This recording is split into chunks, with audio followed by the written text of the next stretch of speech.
My mom didn't yell. She just shoved my desk across the room like my career was cheap furniture she could rearrange. My brother stood there smiling, measuring the wall for his studio while my monitors flickered.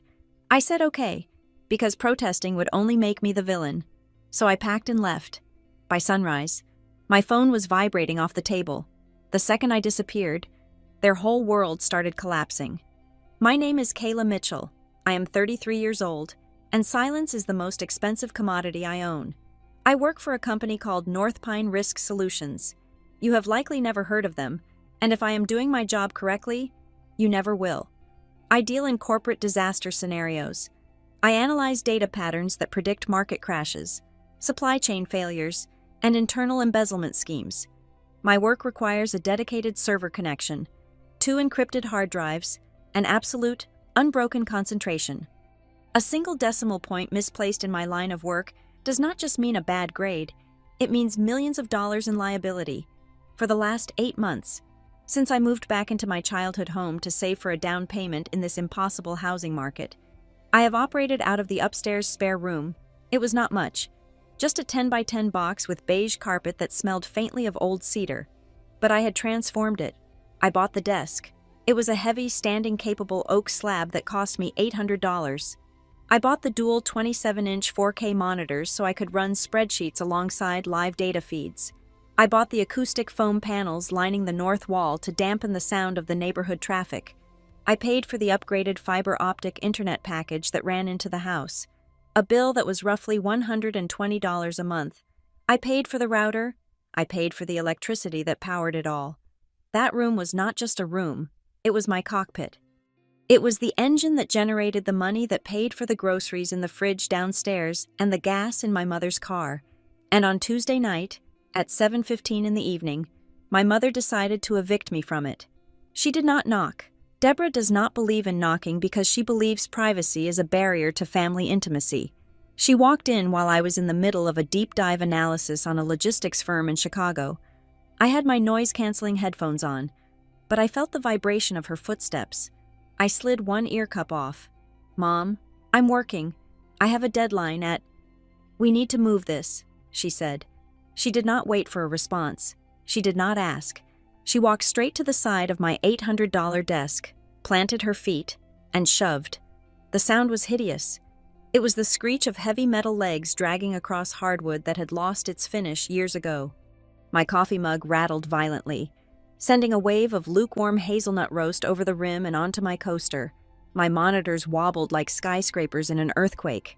The power strip underneath, which I had carefully velcroed to the frame to keep the cables managed, ripped free with a sickening Velcro tear sound. "Mom." I stood up, my hand hovering over my keyboard to save my work. "What are you doing? I'm in the middle of a session." "Carter needs the light," she said, grunting as she gave the desk another shove. She was surprisingly strong when she felt righteous. She pushed my entire livelihood 2 feet away from the wall, exposing the dust bunnies and the carefully routed Ethernet cable. "The afternoon sun hits this wall perfectly." He checked with an app. I stared at her. My brain was trying to process the logic, but there was no logic. There was only Deborah's logic. "Carter needs the light," I repeated, my voice flat. "For the studio," she said, wiping her hands on her apron as if she had just done me a favor by tidying up. "We talked about this, Kayla." "No," I said. "We didn't. You talked. I said I'm working." Then, he appeared. Carter leaned against the doorframe. My younger brother, 26 years old. He was wearing a beanie indoors, despite it being 72 degrees in the house. He held a tape measure in one hand and his phone in the other. Filming the room. Filming my room. He didn't look at me. He looked at the wall my mother had just cleared.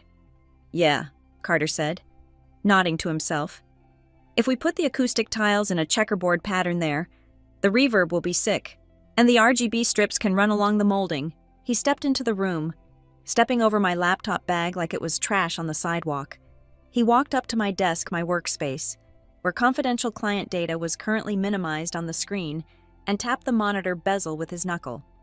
"You're gonna have to move these, Kay," he said. "I need the desk space for the mixer and the boom arm. The aesthetic needs to be clean, minimalist. I looked at my mother. You want me to move my work setup? Where the kitchen table? Don't be dramatic, Deborah said. She began unhooking my calendar from the wall, the whiteboard where I had mapped out the next 3/4 of risk assessments. She erased a week's worth of deadlines with the swipe of her thumb. The kitchen is too high traffic. Carter needs quiet for recording. I need quiet, I said, my voice rising just a fraction. I have client meetings. I handle sensitive financial data. I cannot work in a common area. Carter let out a sigh, the kind of sound a teenager makes when asked to take out the garbage. He turned his phone camera toward me, and for a second, I panicked, wondering if he was live streaming this. The basement is free, Carter said. He gestured vaguely toward the floor. It's underground, so the sound isolation is actually better. Natural soundproofing. Plus, you don't need natural light for spreadsheets, right? It's just numbers. The basement. They meant the laundry room. A concrete box next to a 20-year-old furnace that shuddered every time it kicked on. A room with one flickering fluorescent bulb and a ceiling height of 6 feet. A room where the Wi-Fi signal went to die. You want me to work in the laundry room, I said. It wasn't a question. It's a home office suite, Deborah corrected me, using that tone she uses when she is trying to rewrite reality. We can put a rug down. It will be cozy. Carter is launching his podcast next week. Kayla, this is his big break. He has 300 followers on TikTok already. He needs a professional environment. I looked at the monitors. The calendar notification blinked in the corner of the right screen. Meeting with VP of Operations, 8:00 a.m. tomorrow. I looked at Carter. He was already peeling a strip of adhesive off a box of LED lights he had brought in. He hadn't bought those lights. I knew he hadn't. I paid the credit card bill last week. I recognized the charge from Amazon. $50 for lighting equipment. I had paid for the very lights he was using to displace me. I looked at Deborah. She was beaming at him. She looked at him with a hunger, a desperate need for him to be the special one, the creative genius who just needed a little push. She looked at me, and she saw a utility bill. She saw a checking account. She saw a piece of furniture that could be shoved into the basement to make room for the art. Carter needs this, Deborah said softly, placing a hand on my arm. It was meant to be comforting, but it felt like a shackle. You're established. Kayla, you're strong. You can work anywhere. He just needs a launch pad. Be a sister. Help him out. My heart hammered against my ribs. It was a slow, heavy thud. If I argued, I knew exactly what would happen. Deborah would cry. She would talk about how hard she tried to keep this family happy. Carter would storm out, claiming I was sabotaging his creative process, that I was jealous of his freedom. I would be the villain. I would be the cold, corporate robot who didn't care about art or family or dreams, and nothing would change. The desk was already moved. The decision had been made over dinner while I was upstairs working. I looked at the Ethernet cable stretched to its limit. 1 more inch and the head would have snapped off in the port. They had severed me. They just didn't know it yet. Okay, I said. The word hung in the air. Carter stopped peeling the adhesive. Deborah blinked, surprised by the lack of a fight. Okay, Deborah asked. Okay, I said again. I reached out and saved my spreadsheet. I closed the laptop. I powered down the monitors. The screens went black, reflecting the 2 of them standing in my space. You're right. The basement is quieter.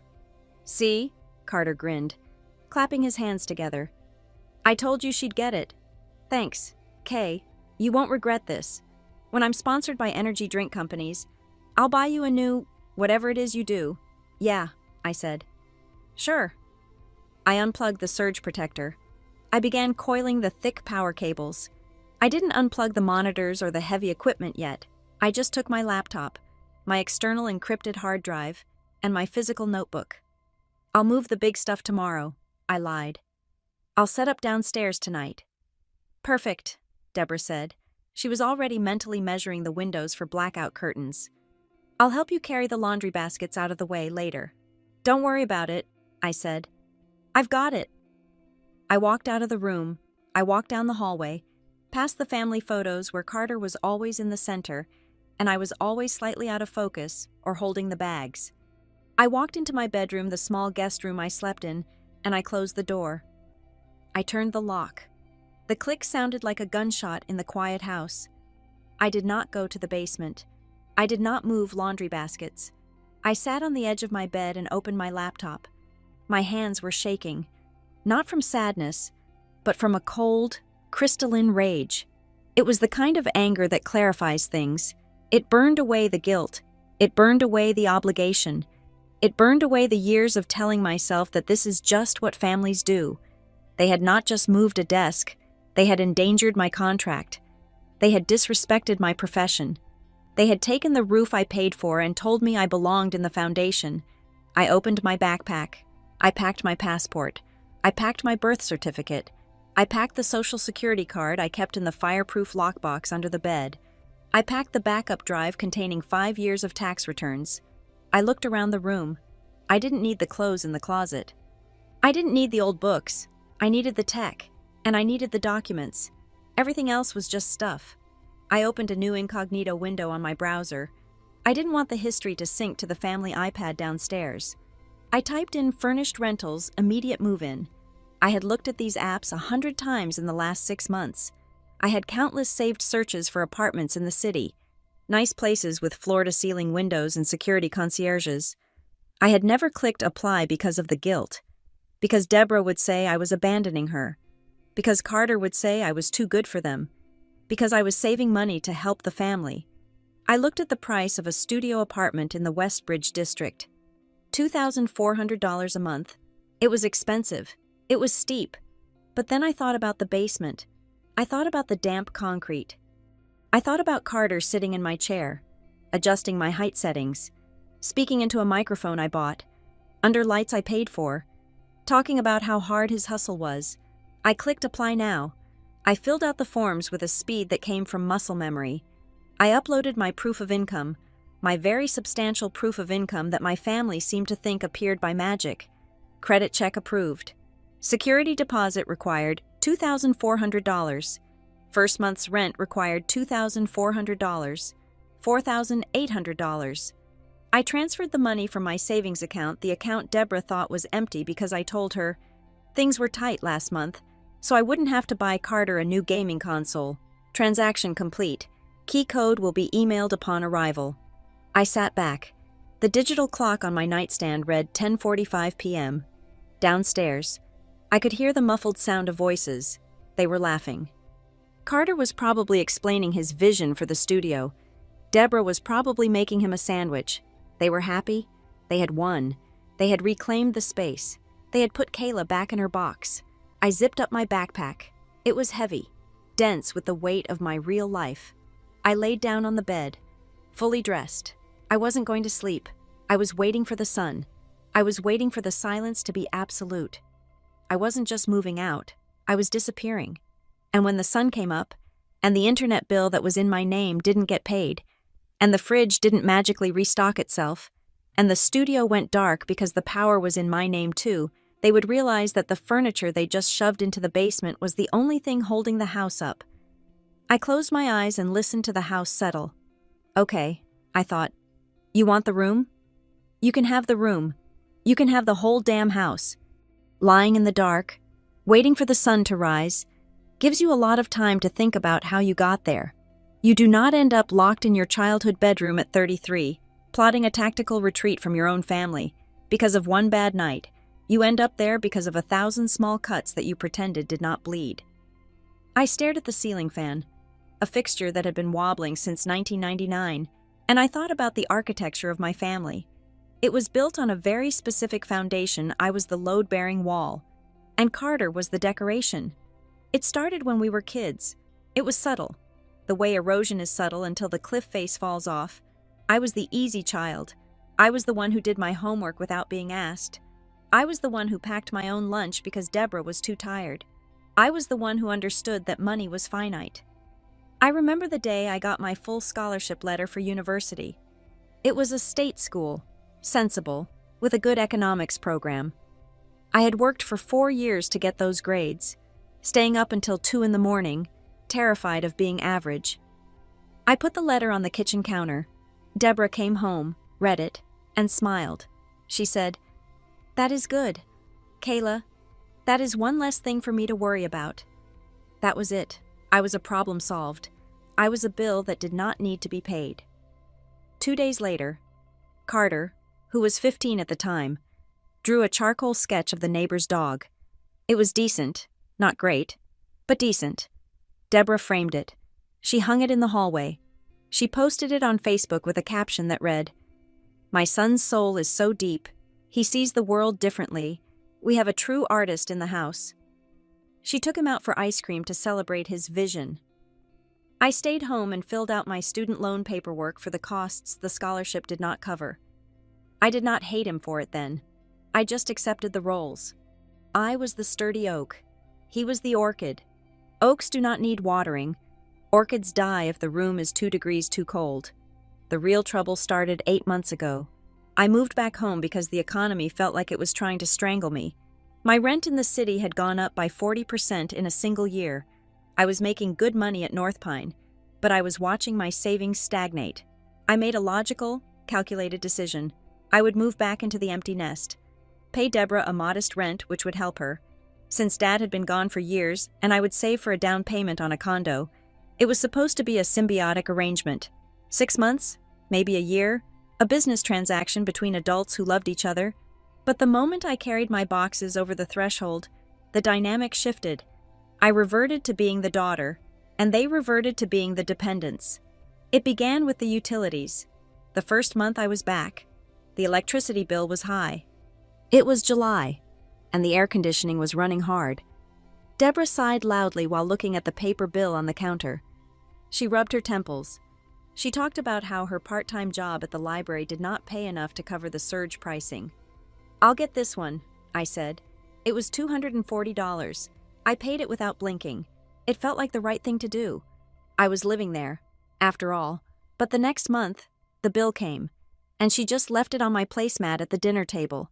She did not ask. She just placed it there, like it was my homework. Then it was the internet. The Wi-Fi was slow, and Carter was complaining about lag while he was gaming. He threw a controller at the wall one night because his connection dropped.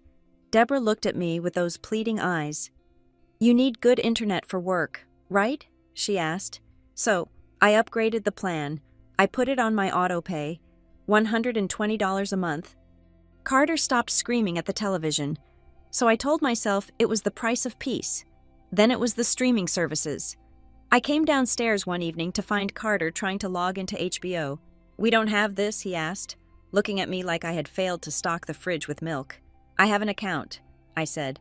"I'll log you in." A week later, I got a notification that my password had been changed. Then I saw a charge for the premium family plan. Carter had upgraded it. When I asked him, he shrugged and said, "I needed the 4K resolution for research. Filmmakers need to see the details." K. He wasn't a filmmaker. He was a guy who watched movies until 3 in the morning. It snowballed. It wasn't just bills. It was a lifestyle subsidy. Deborah stopped buying groceries. Or rather, she stopped buying the real groceries. She would buy bread and milk.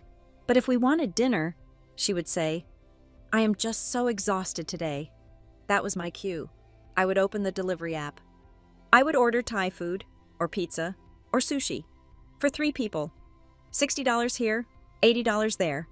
If I suggested cooking, Carter would say he had a sensitivity to gluten this week, or he was trying a paleo diet, or he just couldn't handle the smell of frying onions because of his sensory processing issues. So I paid. I paid because it was easier than arguing. I paid because every time I pulled out my credit card, Deborah would smile and say, "It is so nice to have the family taking care of each other." But we weren't taking care of each other. I was taking care of them. Then came the career investments. Carter has had 5 careers in the 8 months I have been here. First, he was going to be a photographer, then a graphic designer, then a dropshipping entrepreneur. Now, it was the podcast and streaming. Each phase required gear. I remember coming home 3 months ago to find a massive package on the porch. It was a Canon camera lens, a serious piece of glass. $1,200. My phone buzzed with a fraud alert from my bank. I walked into the kitchen, the box in my arms. Carter. He was eating a bowl of cereal that I had paid for. "Oh, sick it came." "Carter," I said, my voice shaking. Why did I just get a charge for $1,200? He looked genuinely confused. Oh, did it use your card? My bad. It must be saved as the default on the family Amazon account. I clicked, buy now so fast I didn't check. You need to pay me back, I said. Deborah intervened. She was wiping the counter, her back to me. Kayla, don't stress him out. He has a wedding gig lined up next month. He'll pay you back when the client pays him. You know you have the liquidity. He's just starting out. The wedding gig never happened. The couple went in a different direction. The lens sat on a shelf, gathering dust, until he sold it to a pawn shop for $400 because he needed cash for a concert ticket. I never saw a dime of the original $1,200. That was the night I started the spreadsheet. I did not do it out of malice. I did it out of a desperate need to cling to reality. I felt like I was being gaslit. I felt like I was the crazy one for thinking that $2,000 a month in incidental expenses was not normal family bonding. I opened a file on my secure work server. I named it Project Leech at first, then renamed it to Household OPEX in case they ever saw it over my shoulder. I logged everything. November 4th, Uber Eats order. Carter's friends over, $84. November 7th. Gas for mom's minivan because she forgot her wallet, $65. November 12th. Emergency vet bill for the cat that Carter adopted and then ignored, $350. November 20th. Subscription for Masterclass because Carter wanted to learn screenwriting from Aaron Sorkin, $180. The numbers were staggering. In 8 months, I had spent $19,000 on things that were not my rent and not my own food. $19,000. That was a car. That was half a down payment in a cheaper state. That was my freedom. Bleeding out one swipe at a time. I tried to stop it. I really did. Last month, I sat Deborah down. I had printed out a simplified version of the expenses, just the utilities and the food. I didn't even include the accidental gear purchases. Mom, I said, sliding the paper across the table. We need to talk about the budget. I can't keep covering everything. I am trying to save. Deborah didn't even look at the paper. She looked at me with a mix of pity and disappointment. Kayla, she said, her voice dropping to that soft, suffocating register. Money is just energy. It flows in. It flows out. You are so obsessed with hoarding it. I am not hoarding it, I said. I am earning it, and it is flowing out faster than it flows in. Carter is going through a hard time, she said, pivoting as she always did. He is trying to find his voice. The world is so hard for sensitive men right now. He gets overwhelmed. You are different. She reached out and squeezed my hand. Her palm was warm, but it felt cold. You are strong, Kayla, she said. You have always been the strong one. You can handle the pressure. He can't. If we don't support him, who will? Do you want him to fail? I don't want him to fail, I said. I want him to pay for his own Spotify premium. It's $10, she scoffed, pulling her hand away. God, you sound just like your father. So transactional. We are family, not roommates. You are strong. You can handle it. That was the mantra. That was the permission slip. Because I could handle it, I had to handle it. Because I didn't break down and cry when the Wi-Fi bill came. I was expected to pay it. Because I didn't throw a controller at the wall. I didn't need support. My competence was my punishment, and that is why they moved the desk. It wasn't just about the light. It wasn't just about the podcast. It was because they looked at me and they didn't see a person with feelings or limits. They saw a machine. A machine doesn't mind if you shove it in the basement. A machine doesn't need sunlight. A machine just hums along, processing data and printing money. No matter where you plug it in, they thought I was strong enough to take the insult. They thought I was responsible enough to keep paying the bills from the laundry room because that's just what Kayla does. They mistook my endurance for consent. I rolled over in the bed, the duvet bunching up around my shoulders. The darkness of the room felt heavy, but for the first time in 8 months, my mind was clear. They were right about one thing: I am strong. But they were about to learn the difference between a load-bearing wall and a falling rock. A load-bearing wall holds you up. A falling rock crushes you. I closed my eyes. I didn't need to sleep. but I needed to rest. Tomorrow was going to be expensive for them, and for the first time in my life, I wasn't going to be the one picking up the tab. The basement did not smell like a home office. It smelled of Tide detergent, damp concrete, and the distinct metallic scent of a furnace that had not been serviced in a decade. I sat at a folding card table that my mother had dug out of the garage storage. It wobbled every time I typed a sentence. The lighting was a singular, flickering fluorescent tube that hummed with the persistence of a dying insect. It cast a sickly green pallor over everything, making my skin look jaundiced on the webcam feed. It was 7:45 in the morning. My meeting with the vice president of operations for a major logistics firm was scheduled for 8 o'clock sharp. I stared at the Wi-Fi signal indicator in the bottom right corner of my laptop screen. It was 1 bar. One single, curved line that blinked in and out of existence like a distress signal. "Come on," I whispered. My voice sounded hollow, bouncing off the cinder block walls. I had run a speed test 10 minutes ago. The download speed was 3 megabits per second. The upload speed was non-existent. I was trying to connect to the corporate VPN to access the risk assessment files I needed to present, but the connection kept timing out. The spinning wheel on my screen was mocking me. Above my head, the floorboards creaked, heavy footsteps, Carter. Then came the sound.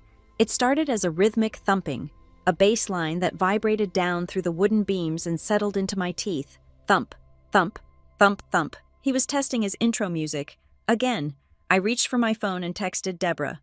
"Mom, please tell him to turn it down. I have the client meeting in 10 minutes. The bass is shaking the camera. I saw the bubbles appear." She was typing. "He is doing a sound check. Kayla. He needs to set the levels. Just put on your headphones." I typed back, my fingers hitting the glass hard. "My headphones do not stop the microphone from picking up the vibration. It sounds like I'm in a nightclub. Please, he will be done soon. Be patient." I put the phone down. I took a deep breath. I adjusted the stack of old encyclopedias I had placed under my laptop to bring the camera to eye level. I needed to look professional. I needed to look like I was in control of billions of dollars of risk capital, not like a woman hiding in a laundry room next to a pile of dirty towels. At 7:58, the bass stopped. Thank God. I connected to the Zoom call. The video quality was grainier than usual, pixelated and lagging, but the audio seemed stable. Mr. Henderson appeared on the screen, sitting in a glass-walled office in Manhattan, looking sharp and impatient. "Good morning, Kayla," he said. His voice was crisp. "Let's dive right into the supply chain vulnerabilities in the Southeast region." "Good morning, Mr. Henderson," I said. I forced a smile. "Absolutely. Let me share my screen." I clicked the share button. The little wheel spun and spun. "Just a moment," I said, my stomach tightening. "The connection is a little slow this morning." "We are on a tight schedule. Kayla," he said, checking his watch. Suddenly, the door at the top of the basement stairs opened. "Mom, have you seen the adapter?" Carter's voice boomed down the stairwell, amplified by the acoustics of the enclosed space. I lunged for the mute button, but I was half a second too slow. "Carter." "Shh," Deborah's voice followed, loud and shrill. "Kayla is on the computer." "I just need the adapter," Carter yelled back. "The stream starts in an hour, on my screen." Mr. Henderson frowned. "Is everything all right there? It sounds like a domestic dispute." "My apologies," I said, my face burning with a heat that had nothing to do with the furnace. "I am working from a temporary location today due to some structural repairs in my main office." "Right," he said. He didn't believe me. "Can we proceed?" I finally got the spreadsheet to load. I was 5 minutes into the presentation, explaining a critical failure point in their trucking routes. When the washing machine to my left kicked into its spin cycle, it sounded like a jet engine taking off inside a tin can. The card table began to vibrate. The encyclopedias shifted. "I can't hear you," Mr. Henderson said, leaning into his camera. "There is a tremendous amount of background noise." I muted myself again. I looked at the washing machine. It was doing the heavy load jeans and towels. It would be like this for 20 minutes. I unmuted. "I am so sorry. There seems to be some heavy machinery operating nearby." "Kayla," Mr. Henderson said. his voice dropping an octave. "We pay North Pine a premium for professionalism. I cannot make decisions on 8-figure contracts when I can't hear the analyst. Let's reschedule this for when you are in a suitable environment." "I can finish," I pleaded, dignity abandoning me. "I can speak louder."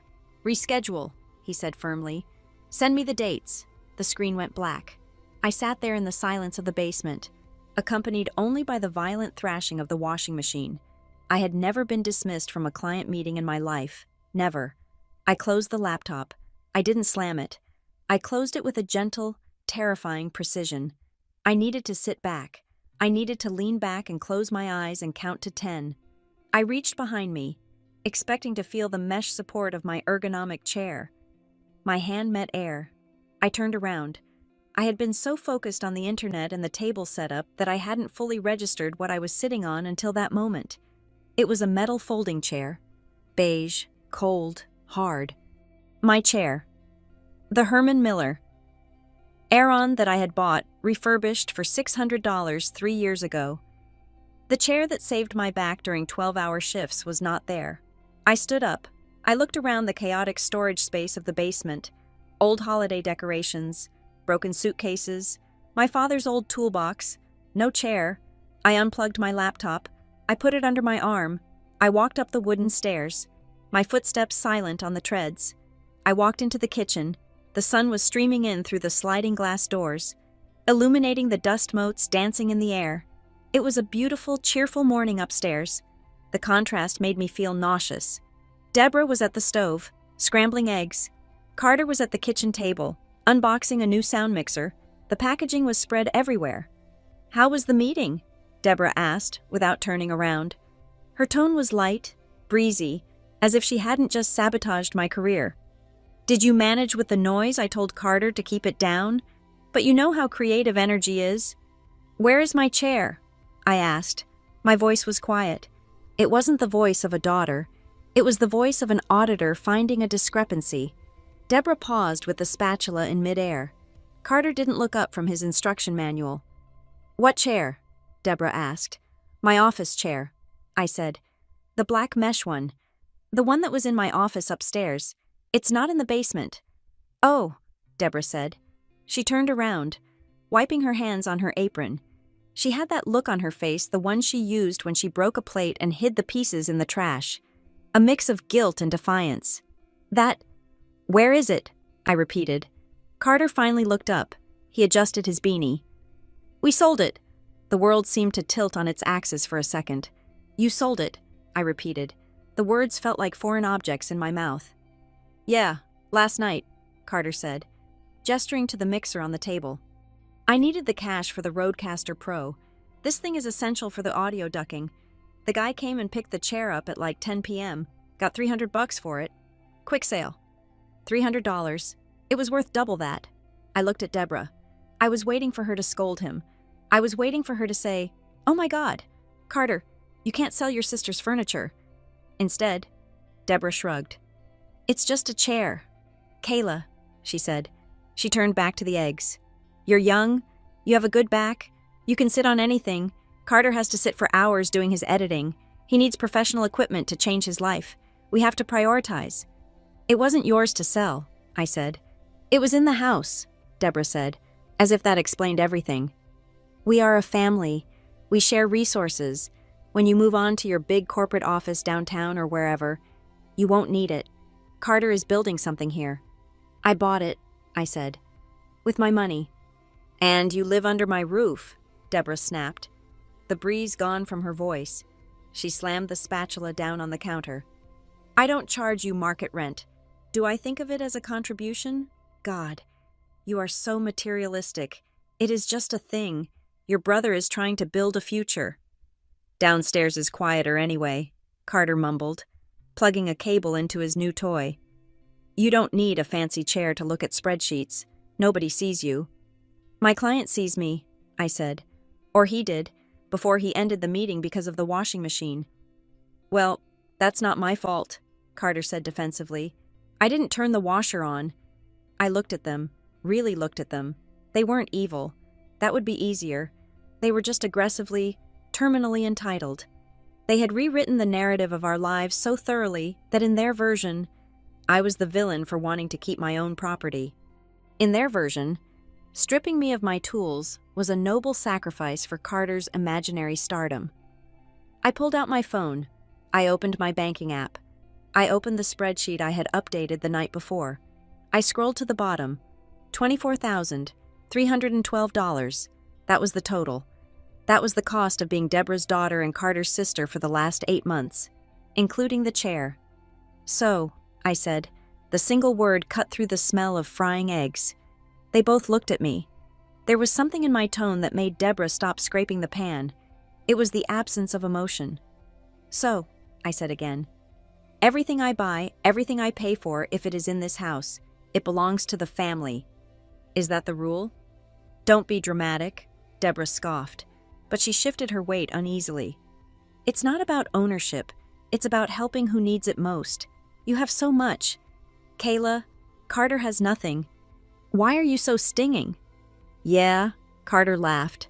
A short, sharp bark. What are you gonna do, evict us? It's Mom's house. He shook his head, looking down at his mixer, smiling that smug, little brother smile. He thought this was another squabble. He thought I would stomp my foot, yell about fairness, and then pay for pizza tonight to apologize for ruining the vibe. He thought I was safe. Okay, I said. Okay, Deborah asked, echoing the night before. She relaxed, her shoulders dropping. She thought she had won again. Good. Now, sit down. The eggs are almost done. And Kayla, can you look at the internet again? It's lagging on my iPad. I'll look at it, I said. I didn't sit down. I turned around and walked out of the kitchen. Where are you going? Carter asked. Toast is ready. Bathroom, I lied. I walked up the stairs. I walked past the empty space where my office used to be. I walked into my bedroom and locked the door. My suitcase was already open on the bed. I didn't need to pack much more. Just the toiletries, the charger, the laptop. I moved with a terrifying efficiency. I didn't cry. I didn't shake. I felt light. It was the lightness of a soldier who has finally received the order to retreat from a losing battle. I checked the time. 8:25. The Uber was 6 minutes away. I had booked it while they were talking about the eggs. I put on my coat. I put on my shoes. I took the hard drive. I looked at the room one last time. I looked at the bed I had slept in as a child. The walls I had stared at while dreaming of a life where I mattered. I wasn't leaving them because of the money. I could make more money. I was leaving them because they had looked me in the eye and told me that my comfort, my career, and my property were less important than their whims. They had told me I was fuel, not family. I grabbed the handle of my suitcase. I grabbed my backpack. I didn't write a note. I didn't leave cash on the dresser. I opened the window. It was on the ground floor of the split level, facing the back alley. I didn't want to walk through the kitchen. I didn't want to hear Deborah ask me to fix the Wi-Fi one last time. I dropped the bag out the window into the bushes. I climbed out after it. The morning air was cold and crisp. It filled my lungs like pure oxygen. I walked around the side of the house to the street. The black sedan pulled up to the curb just as I reached the sidewalk. I got in. Airport, the driver asked. No, I said, looking back at the house. The kitchen window was glowing with warm light. They were eating those eggs. They were waiting for me to come back down and fix the router. They were waiting for the goose to lay another golden egg. Westbridge, I said. 112 Oak Street. The driver nodded and pulled away. I watched the house shrink in the rearview mirror until it was just a small, insignificant dot. Then, I turned around and faced the road ahead. My phone buzzed in my pocket. A text from Carter. Hey, serious about the internet. I can't stream if it's red. I didn't answer. I reached into my bag, pulled out the SIM card tool I kept in my tech kit, and popped the tray open. I looked at the tiny chip. Then, I opened the window and flicked it onto the highway. Let them stream that. To understand how I was able to walk out of that house at 8:25 in the morning with nothing but a backpack and a cold resolve. You have to understand what happened between midnight and 4 in the morning. I did not make a rash decision. In my line of work, we call that a panic response, and panic responses cost money. I executed a controlled liquidation of assets. The truth is, I had been looking at the apartment in Westbridge, Columbus, For 3 weeks. It was a studio on the 3rd floor of a renovated brick building. It had exposed ductwork, which meant it was drafty, and it faced an alley, which meant it was dark. But it had one feature that the house in the suburbs did not have. The lease was in my name, and my name alone. I had the tab open on my laptop for days, the Apply Now button hovering there like a parachute. I hadn't clicked it because I was afraid. I was afraid Deborah would say I was abandoning her. I was afraid Carter would say I thought I was better than them.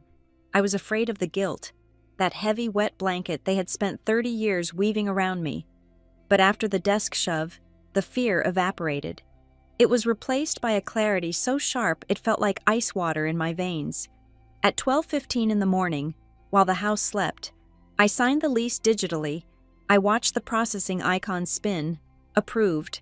Then came the money. First month's rent, $1,200. Security deposit, $1,200. Broker fee, 1/2 of a month's rent. I initiated the transfer, $3,000 leaving my account in a single click. It was a physical sensation, a punch to the gut. That was my safety net. That was the money I had saved by eating ramen and skipping vacations. But as I watched the balance drop, I realized something. This pain was different. When I paid for Carter's camera lens or Deborah's groceries, the pain was heavy and dull, like being bled slowly. This pain was sharp and clean. It was the pain of cauterizing a wound.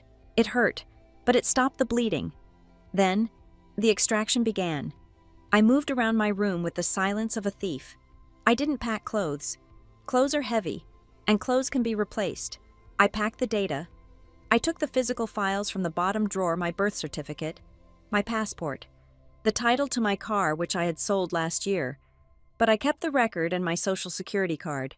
I packed my external hard drives, wrapping them in thick wool socks to cushion them. I packed my prescription migraine medication. I packed them into my backpack, distributing the weight so it wouldn't look bulky.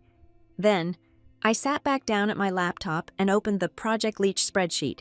It was time for the digital heist. I didn't want to scream. I didn't want to break things. I wanted to disappear. I logged into the utility provider's website. The account was in my name. Service transfer request. Effective date, today. New address, 112 Oak Street, Westbridge. I didn't turn off the lights at the house. That would be petty.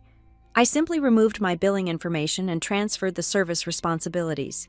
The next bill would arrive addressed to resident, and when it went unpaid, the darkness would be their own doing. I went to the streaming services, Netflix, Hulu, HBO Max, Spotify Family Plan, manage subscription, cancel, log out of all devices. I imagined Carter waking up the next day, trying to play his morning motivation playlist, and being met with a request for a credit card.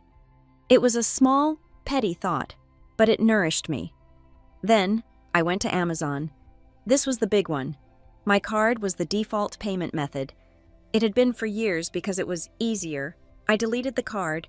I deleted the backup card.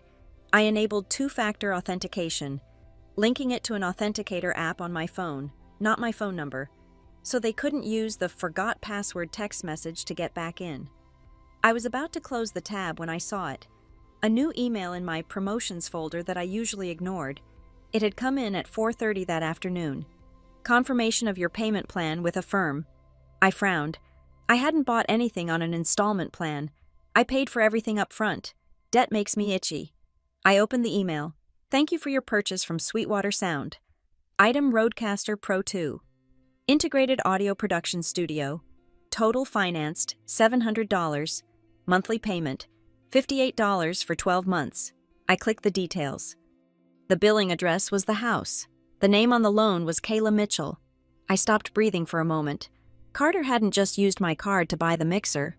He had used my social security number, which he must have found in my tax documents downstairs, to open a line of credit in my name. He had signed a legal contract pretending to be me because he knew I wouldn't approve a $700 purchase, but he figured I wouldn't notice $50 a month slipping out of my account. He didn't just steal my money, he stole my identity.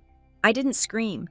I didn't run downstairs and shake him awake. That would give him a chance to talk, to whine, to say he didn't understand how credit worked. I took a screenshot of the email. I took a screenshot of the loan agreement. I saved them to 3 different cloud servers. This was no longer a family dispute. This was evidence. I looked at the clock. It was 3:45 in the morning. I stood up and walked to the window. The street outside was dead silent, the suburban dream, quiet and peaceful. Inside, the house was rotting. I zipped up my backpack. It contained my life. Everything else in this room, the bed, the dresser, the old posters was just a set piece for a play I was no longer starring in. I unlocked the bedroom door and crept out into the hallway. The floorboards were treacherous, but I knew every squeak. I had learned to walk silently in this house years ago so I wouldn't wake Deborah and be asked to do a chore. I went to the top of the stairs. I could hear Carter snoring from his room, a rhythmic, carefree sound. He was sleeping the sleep of someone who believes the world owes him a living. I went down to the kitchen. I saw the empty space where my chair had been. I walked to the back door. My hand hovered over the deadbolt. I could leave now. I could walk out into the dark, call the Uber, and be gone before they woke up. But then I thought about the chair. I thought about the mixer. I thought about the installment plan. If I left in the night, they would spin a story. They would say I ran away. They would play the victim. They needed to see me. They needed to see that I wasn't running away from them. I was walking past them. I locked the door again. I went back upstairs. I hid the backpack in the back of the closet, behind my winter coats. I laid down on the bed, fully dressed, my shoes still on. I stared at the ceiling and waited for the sun. I waited for the performance to begin. I was ready. The accounts were closed. The lease was signed. The evidence was secured. The heist was already over. They just didn't know they had been robbed of their victim yet. The first morning in the studio apartment was defined not by what was there, but by what was missing. There was no smell of stale bacon grease drifting up from the kitchen. There was no thumping bass line vibrating through the floorboards. There was no passive-aggressive sighing from the hallway. There was only the pale, gray light of an Ohio morning filtering through the large industrial window, illuminating the dust motes dancing over the empty hardwood floor. I sat on the floor with my back against the brick wall. I had stopped at a convenience store on the way in and bought a large black coffee and a bagel. The coffee was bitter, scalding, and cheap. It was the best cup of coffee I'd ever tasted. I took a sip and looked at my phone lying on the floor a few feet away. The screen was black, silent, peaceful, and then, the clock struck 7:12 in the morning. It began with a single buzz, a short, sharp vibration against the wood floor, then another, then a long, sustained rattle that indicated a phone call, then a rapid-fire series of short buzzes that sounded like a machine gun. Buzz, buzz, buzz, buzz, buzz, rattle. I didn't reach for it. I just watched it dance across the floorboards, propelled by the sheer force of my family's panic. It was a fascinating psychological experiment. I had removed the support beams of their life roughly 8 hours ago, and gravity had finally done its work. I leaned forward and tapped the screen to wake it, but I did not unlock it. I just read the notifications cascading down the lock screen like a waterfall of incompetence. Missed call Mom 3, missed call Carter 5, then came the texts. Carter, 7:12 a.m. Yo, internet is down. Reset the router. Carter, 7:13 a.m. Still red. Did you change the password? Deborah, 7:14 a.m. Kayla. The Wi-Fi isn't working on the iPad. I can't check the weather. Carter, 7:15 a.m. Hello?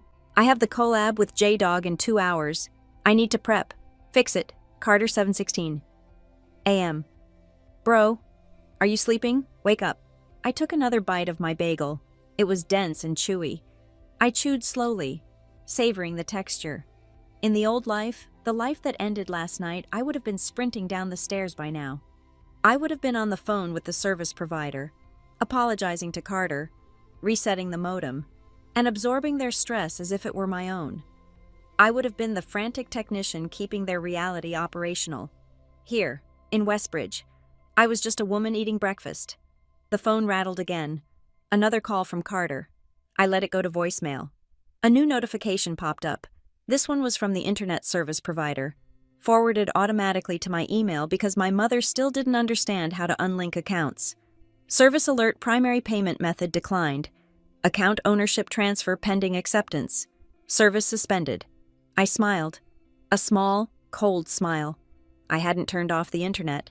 That would have been malicious. I had simply done exactly what they asked. I had given them the house. I had transferred the utility accounts to the address, removed my credit card, and authorized the transfer of responsibility to the residents. All they had to do was open the email, click accept, and input their own credit card number. But they wouldn't do that. They didn't know how to do that. To them. The internet was like the air. It just existed.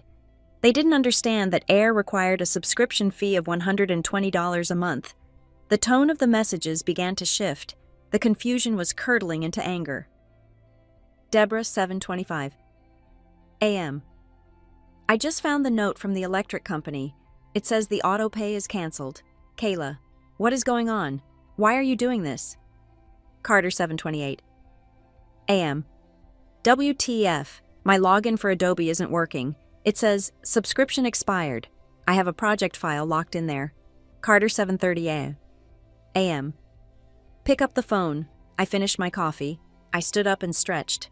My back popped. I felt taller. I walked over to the window and looked down at the alley. A garbage truck was lifting a dumpster. The hydraulic whine was loud, but it was honest noise. It was the sound of work being done, not the sound of energy being sucked away. I decided to listen to the voicemails. I put the phone on speaker and set it on the windowsill. First voicemail. Deborah, 7:18 a.m. Kayla, it's Mom. I don't know what you touched before you went to work, but the house is offline. Carter is freaking out. He's throwing things. You know how he gets when his routine is disrupted. Please call back immediately and walk us through the fix, and pick up some milk on your way home tonight. She still thought I was coming home. She still thought I was at work. Just unreachable. She thought this was a glitch. Second voicemail. Carter, 7:22 a.m. Dude, seriously. You changed the passwords to be funny. I have J-Dog and the crew logging into the server at 9 sharp. If I'm not there, I look like a joke. This is my career. Kayla, stop being a bitch and text me the new code. Third voicemail. Deborah, 7:45 a.m. Her voice was different now, higher. The edges were fraying. Kayla, I went into your room to get the router password from your notebook. You're not there. The closet it looks empty, and your laptop is gone. Call me. Right now. The realization had hit. The lag time between the action and the reaction was exactly 45 minutes. I looked at the time. It was almost 8 o'clock. I had taken the day off from North Pine Risk Solutions. I had told them I was moving. They had been supportive. They sent me a $50 gift card for a home improvement store. My boss treated me better than the people who shared my DNA. I finally typed a response. I didn't send it to the group chat. I sent it to Deborah. I moved out. The utilities are transferred to the house address. You just need to put in your card information to turn them back on. I hit send. The response was immediate. The phone lit up like a flare. Deborah. You moved out without telling us. How could you, Deborah? We are a family. You don't just leave. Deborah. Who is going to pay the arrears? The email says there is a balance due. I ignored that. Of course there was a balance. I had paid up to yesterday. The new cycle started today. Then came the emotional pivot. The classic Deborah maneuver. Deborah. I can't believe you are this selfish. Carter is crying. He is literally on the floor having a panic attack because he can't do his show. You are ruining his life over a chair. Is this about the chair? I laughed out loud. The sound startled me. It bounced off the empty walls. It wasn't about the chair. It was about the fact that she thought it could be about the chair. It was about the fact that she reduced a decade of financial exploitation down to a single piece of furniture. Carter. You owe me for this lost revenue. If I miss this stream, I lose the sponsorship. That's $500. Kayla, you're paying me that. I typed back to Carter. No. Just 2 letters. No explanation. No apology. No. I'm sorry. But, Carter. What do you mean? No. You sabotaged me. Kayla, I didn't sabotage you. I just stopped subsidizing you. If your business model relies on me paying for your internet, your software, And your electricity. Then you don't have a business. You have a hobby that I'm tired of funding. It was the most honest thing I had ever said to him. My phone rang again. It was a number I didn't recognize. I hesitated, then answered. Hello. Is this Kayla Mitchell? A robotic voice. This is the Fraud Prevention Department of Chase Bank. We are calling to verify some unusual activity on a card ending in 4492. That wasn't my main card. That was the authorized user card I had given Deborah for groceries only 2 years ago. I had locked it last night via the app. Speaking, I said.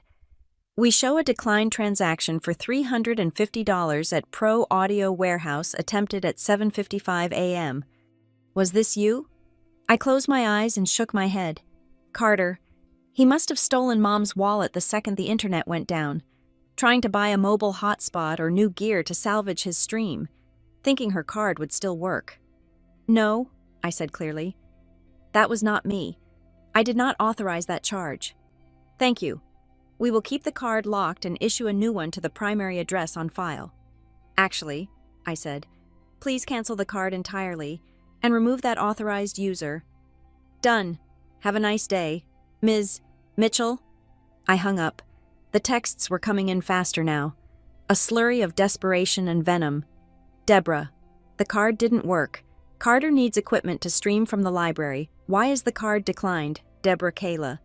Pick up, I am your mother, Carter. I'm going to tell everyone what you did. I'm going to post it. I'm going to tell them you abused us and stole our money and left us to rot. I watched the threat roll in. It should have terrified me. The old Kayla would have been terrified of the public shame, of the bad daughter narrative. But the new Kayla looked at the empty apartment, the brick walls, and the sunlight. I had the screenshots. I had the bank statements. I had the emails showing the identity theft regarding the Affirm loan. Let him post. Let him try to tell the world that his sister was a villain because she stopped paying for his Adobe Creative Cloud subscription. I typed one last message to the group chat. I am not coming back. Do not come to my office. Do not look for me. The lease at the house is in Mom's name.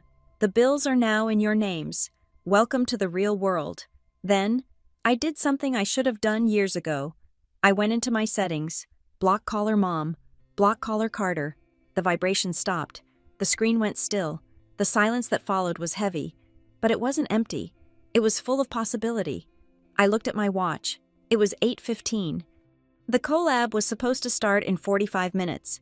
Carter was probably currently screaming at a router he didn't know how to configure, holding a credit card that didn't work, in a house where the silence was finally, beautifully, his problem. I finished my bagel. I crumbled the wrapper into a ball and tossed it into the small trash bag I had brought with me. I had a lot to do today. I needed to buy a mattress. I needed to buy a desk. I needed to buy a chair, a new one that no one would ever sell out from under me. But for now, I just sat there. I watched the dust motes dance. I listened to the distant hum of traffic. For the first time in my life, I wasn't the load-bearing wall. I was just a person in a room, and the house I had left behind could stand or fall on its own. I suspected it would fall, and I realized, with a jolt of pure, caffeinated joy, that I didn't care if it did. The silence in my new studio was not empty. It was filled with the hum of my laptop cooling fan and the soft clicking of my trackpad as I conducted the most painful audit of my career. I had spent the last decade analyzing risk for multinational corporations. I looked for hidden liabilities, embezzled funds, and structural weaknesses in billion-dollar ledgers. But as I sat on the floor of my empty apartment at 10 o'clock in the morning, I realized I had been blind to the fraud happening under my own roof. I had blocked their numbers, but I had not blocked my access to the truth. I started digging deeper into the digital footprint of my identity. The Affirm loan for the sound mixer was just the surface debris. I needed to see the foundation. I logged into my email account, the old Yahoo address I had used since high school, the one Deborah had the password to because she claimed she needed it to check family flight itineraries years ago. I had changed the password last night, but I went into the trash folder and the archived folders. That is where I found the leeches. They were small charges, microtransactions that I had missed because they were buried under the noise of my daily life. I found a confirmation email for a subscription to a premium meditation app called Serenity Now. It was $14 a month. The account was registered to Deborah's email address, but the payment method was my phone carrier billing. She had linked the subscription to my mobile number. I checked my phone bill history. There it was. Every month for the last 2 years. $14. Then I found a food delivery membership. $10 a month. Registered to Carter's gaming handle. Then a premium cable add-on for the sports package. $25 a month. I pulled up a fresh spreadsheet. I wasn't tracking one-time purchases anymore. I was tracking the bleed. $14 here, $10 there. $25 there. It added up to nearly $50 a month, siphoned off in amounts small enough that I wouldn't trigger a fraud alert, but consistent enough to cost me $600 a year. I felt a coldness spread through my chest. It wasn't the money, it was the intimacy of the theft. They hadn't just stolen my credit card. They had woven their parasites into the infrastructure of my digital life. But the real blow came when I decided to check my credit report directly. I logged into Experian. I paid the one-time fee for a full report. I scanned the open accounts section. There was the mortgage on the house, Deborah's name. Thank God. There were my student loans paid off. There was the Affirm loan for the mixer opened 4 days ago. $700. And then, my heart stopped. There was another one. Creditor Synchrony Bank, Sweetwater Sound. Date opened February 14th of this year. Original balance, $2,400. Current balance, $1,800. Status, current. February 14th, Valentine's Day. I remembered that day. I remembered it vividly. I had come home from work early to surprise them with dinner. Deborah had been crying in the kitchen because the heating bill was high. I had hugged her. I had transferred $500 to her account to help out. Carter had been in his room, working on a project. On the same day I gave them $500 out of pity. One of them had used my social security number to finance a $2,400 camera lens. I grabbed my phone. My hands were shaking, not with fear, but with the adrenaline of a detective who has just found the murder weapon. I called the customer service number for Synchrony Bank. "Thank you for calling," the automated voice said. "Please enter your social security number." I entered it. "I see you have 2 active accounts," the representative said when she finally came on the line. Her name was Brenda. She sounded tired. "2," I repeated. "I need details on the one opened in February. I need to know where the item was shipped." "One moment. Ms. Mitchell, for security, can you verify your address?" "My address is 112 Oak Street," I said, giving my new address. "I am sorry. That does not match the address on file for the purchase." Brenda said, "Try 42 Maple Drive." I said, "My mother's house." "Yes, that matches. The item, a Sony G Master lens, was shipped to that address on February 16th. It was signed for by," she typed for a moment, "a C. Mitchell. Carter." "And how was this account authorized?" I asked. "I did not sign any paperwork. It was an online application," Brenda explained. "It was verified via a one-time passcode sent to the mobile number ending in 4492. My mother's phone. The phone I paid for. The phone I was the account holder for. Deborah had received the text code. Deborah had given it to Carter. Or maybe Deborah had applied for it herself. "Thank you, Brenda," I said. "Please freeze this account immediately for fraud investigation. If you do that, it will impact the credit score associated with—" "Freeze it," I said, "and mark it as identity theft." I hung up. I sat there for a long time. The sun was moving across the floorboards. They hadn't just pushed my desk. They hadn't just sold my chair. They had been structurally dismantling my financial future for months. They were building a studio on the foundation of my credit score. I looked at my phone. It was still on Do Not Disturb, but I could see the missed call counter ticking up. I needed to hear them. I needed to verify the timeline. I unblocked Deborah's number, almost immediately. The phone rang. I answered. I didn't say hello. I just listened. "Kayla." Deborah's voice was breathless. She sounded small, fragile. It was the voice she used when she wanted me to feel like a bully. "Oh, thank God. I have been so worried. I thought something happened to you." "I am fine," I said. "Baby, come home," she said. "Please, This is ridiculous. We can't fight like this. Your family. I made your favorite lasagna for lunch. Just come home and we can talk about the boundaries you want. It was so tempting. The offer of lasagna, the promise of talk, the illusion that we could just reset the board. I found the loan. Mom, I said. There was a silence on the other end, a sharp intake of breath. What loan? She asked. Her voice was too high. I don't know what you mean. The lens, I said. February 14th, $2,400. You got the text code on your phone. Mom, I just spoke to the bank. Carter told me it was a student discount code, she blurted out. The lie crumbled instantly. He said he just needed a code to get the education pricing. I didn't know it was a credit card. You didn't read the text that said, your credit application is pending, I asked. I don't read every text. Kayla, I am an old woman. I trust my children. Then, the pivot. The mask slipped. Look, we can sort out the money later, she said, her voice hardening. But right now, you need to turn the internet back on. Carter has a contract. If he misses this upload, he gets sued. Do you want your brother to get sued? He isn't going to get sued, I said. He is going to get dropped. There is a difference. You are being vindictive, she snapped. Just log in and pay the bill. We will pay you back next week when my pension comes in. Your pension is $800, I said. The internet arrears are $300. The electric is $200. The Affirm payment is $58. The Synchrony payment is $100. Do the math, Mom. I don't care about the math, she screamed. I care about this family. I hung up. My phone pinged. A text from Carter. Bro, I'm sorry about the chair. And the other stuff. I was gonna pay it off when the channel blew up. Serious. Just help me get online today. I'll sign whatever. Just don't kill my dream 'cause you're mad. Help me today. Figure it out later. That was the family motto. That was the trap. Later never came. Later was a mythical place where debts were paid and apologies were real. I opened my laptop. I created a new tab in my spreadsheet. I named it The Timeline of Betrayal. I started cross-referencing. February 14th. Event Carter buys $2,400 lens in my name. Conversation, Deborah tells me. We are broke. Please cover gas. My action transferred $500. March 10th. Event Serenity.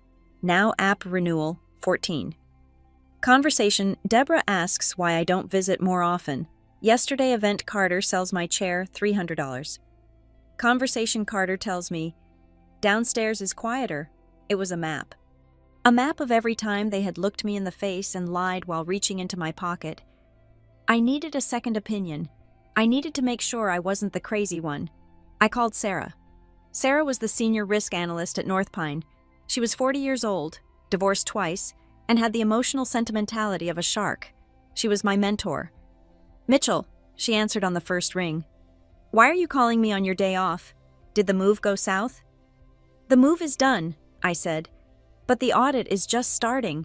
I told her everything. I told her about the chair, the Affirm loan, the lens, the text codes, the microtransactions. Sarah listened without interrupting. When I finished, the silence on the line was heavy. Kayla, Sarah said. Her voice was low. This isn't family drama. This is a RICO case. I know, I said. You have two options, Sarah said. Option A. You go to the police, you file a report for identity theft. Carter goes to jail. Your mom probably gets named as an accomplice. You never speak to them again. I can't send him to jail, I said. He's an idiot, but I can't be the one who puts him in a cage. Okay, Sarah said. I figured you would say that. That leaves option B. You execute a hostile restructuring, but you cannot do this over the phone, and you cannot do this alone. They want me to come over, I said. Do not go into that house alone, Sarah commanded. They will gang up on you. They will cry. They will guilt trip. They will lock the door. You need leverage, and you need a witness. But since you won't bring a cop, you need a paper shield. A paper shield. Draft a contract, Sarah said. A repayment agreement, a confession of debt, and a release of liability. Make them sign it. If they sign, You turn the lights back on for exactly 30 days to give them a transition window. If they don't sign, you walk, and you file the police report. They won't sign, I said. They will, Sarah said, because right now, you are the only bank in town, and they are insolvent. You have the leverage. Kayla, use it, but treat it like a business meeting. No tears, no yelling, just ink. I hung up. I looked at the empty white walls of my studio. Sarah was right. I couldn't just disappear. If I disappeared now, I was leaving loose ends. I was leaving my credit report vulnerable. I was leaving them with the narrative that I had abandoned them. I needed to close the file. I spent the next 2 hours typing. I didn't write a story. I wrote a legal document.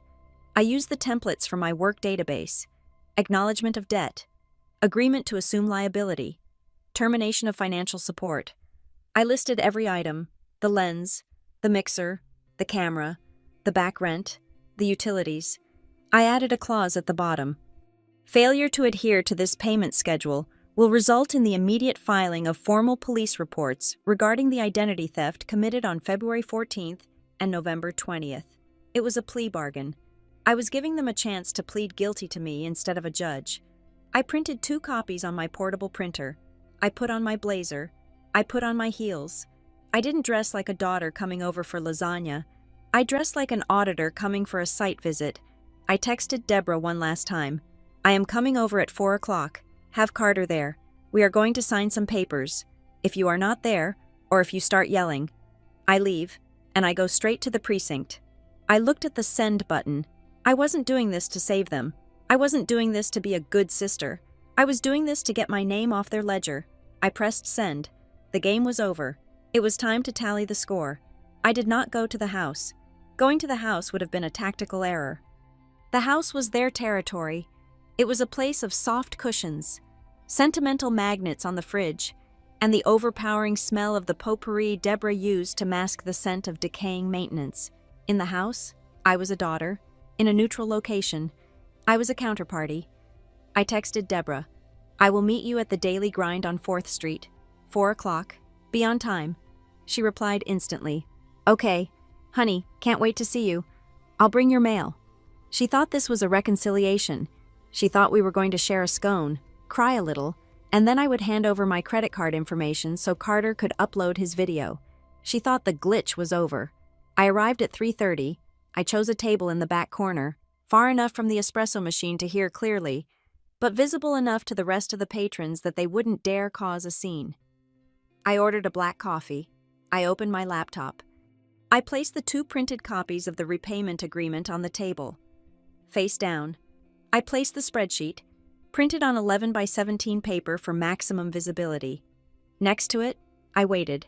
At 4 o'clock sharp, the door chimed. They walked in. Deborah looked tired, her makeup slightly smeared, wearing a cardigan that was too big for her. She was performing the role of the worried mother for an audience of none. Carter trailed behind her. He was wearing sunglasses indoors and his hoodie pulled up.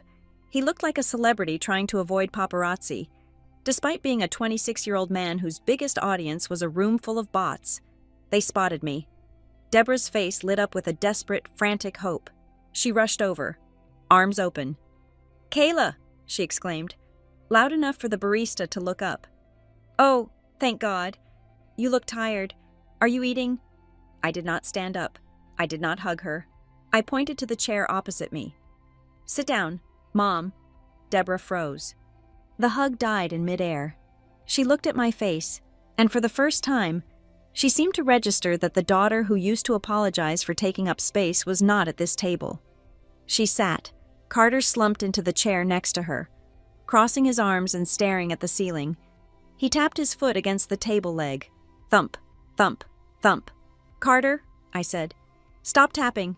He stopped. He looked at me over the rim of his sunglasses. "You're in a mood." "I am not in a mood," I said. "I am in a meeting." "Kayla, please," Deborah said, reaching across the table to touch my hand. I moved my hand to the trackpad of my laptop. "Let's not be like this. Just tell us you're coming home. The house feels empty. The cat misses you." "The cat ignores me unless I am opening a can of tuna," I said, "and I am not coming home. I signed a lease in Westbridge. I live there now, Deborah gasped. It was a theatrical, hand-to-the-chest gasp. You signed a lease without asking me. But what about the family? We need you there. It's not safe for a girl to live alone in the city. I am 33 years old, I said. And I am safer there than I am in a house where my identity is being stolen. Stolen? Carter scoffed. God, you are so dramatic. I used a code. I was going to pay it back. Let's talk about that, I said. I flipped over the spreadsheet. It was a dense grid of numbers, dates, and vendors. I had color-coded it. Red for unauthorized purchases, yellow for coerced shared expenses, blue for the loans taken out in my name. What is this? Deborah asked, staring at the paper as if it were written in hieroglyphics. This is the cost of doing business with you, I said. I ran my finger down the first column. Let's start with the basics, the groceries. You claim we split them, but looking at the receipts from the last 8 months, I paid for 85% of all food brought into the house. That is $3,400. I buy milk, Deborah protested. You buy milk, I agreed. And bread. I buy the meat, the vegetables, the detergent, the paper towels, and the takeout orders. Carter places at midnight. I moved my finger down. Utilities. You said we would split them based on usage. Since I moved in, the electric bill tripled. Carter runs a server rack and studio lights, 12 hours a day. I paid the entire bill, every month. That is $1,600 in excess usage.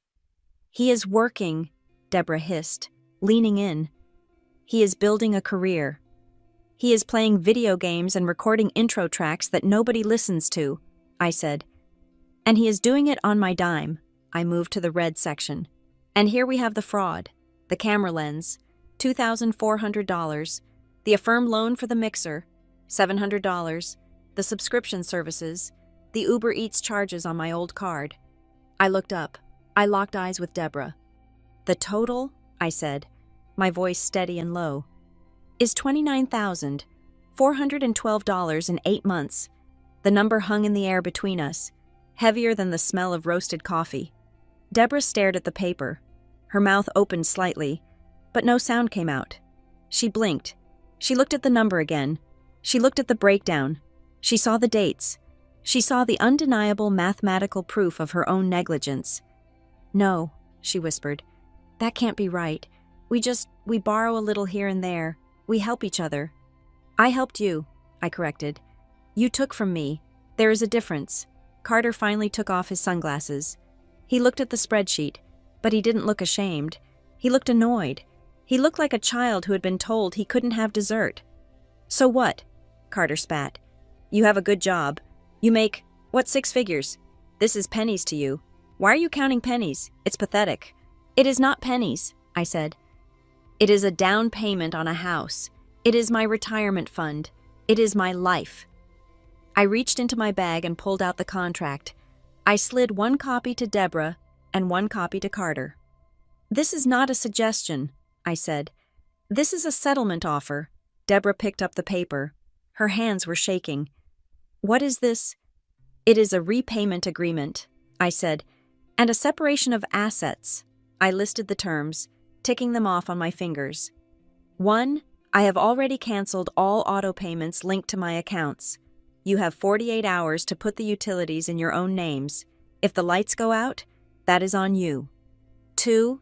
You, Carter, will acknowledge the debt of $3,100 for the equipment you bought in my name. You will make monthly payments of $200 starting next month. If you miss a payment, I file a police report for identity theft. 3.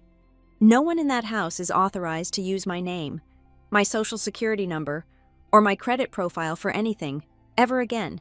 I have put a freeze on my credit at all 3 bureaus. If you try to open a loan, it will be flagged, and I will prosecute. 4. Carter gets a job. Carter slammed his hand on the table. The coffee cups rattled. A woman at the next table turned around and glared. A job, Carter shouted. I have a job. I am a creator. You don't get it, do you? You're just a corporate drone. You think the only way to make money is to sit in a cubicle and rot. I am building a brand. Your brand has generated $0 in revenue and $3,000 in debt. I said calmly. That is not a business. That is a liability. You need a W-2 income. Carter, Starbucks is hiring. The warehouse down on 5th is hiring. You need to pay Mom rent, and you need to pay me back. You can't make me work at a warehouse. Carter sneered. I have back issues. I have anxiety. Then get a desk job, I said. I don't care, but the Bank of Kayla is closed. Carter looked at Deborah. Mom, are you hearing this? She's trying to ruin me. She's trying to humiliate us. Deborah looked up from the contract. Her eyes were wet. She looked small. She looked old. Kayla, she said, her voice trembling. This is so cold. You're treating us like strangers, like enemies. I changed your diapers. I held you when you were sick. I worked double shifts to buy you prom dresses. And now you hand me a bill. You want me to sign a contract to be your mother? It was the masterstroke, the I gave you life card. It was designed to bypass logic and strike directly at the guilt center of the brain. I felt the familiar twinge in my chest, the urge to say, okay, Mom, don't cry. I'll fix it. Just this once. But then I looked at the spreadsheet. I looked at the line item for February 14th, the day I gave her money while they stole my credit. I stiffened. I am not asking you to sign a contract to be my mother, I said. I am asking you to sign a contract to stop being my dependent. I tapped the paper. You raised me to be responsible, Mom. You told me that hard work pays off. You told me to stand on my own 2 feet. Well, I am doing it. I am standing. Why are you mad that I am doing exactly what you taught me? But family, she began. Family doesn't steal, I said. Family doesn't shove their daughter into a basement next to a washing machine so their son can play pretend. Family respects each other. I leaned forward. Look at the number. Mom, $29,000. If a stranger took that from you, you would call the police. Why is it okay because you share my last name? Deborah looked at the number again. She traced the digits with her finger. I didn't know, she whispered. I really didn't know it was that much. Because you didn't want to know, I said. Because it was easier to let me handle it.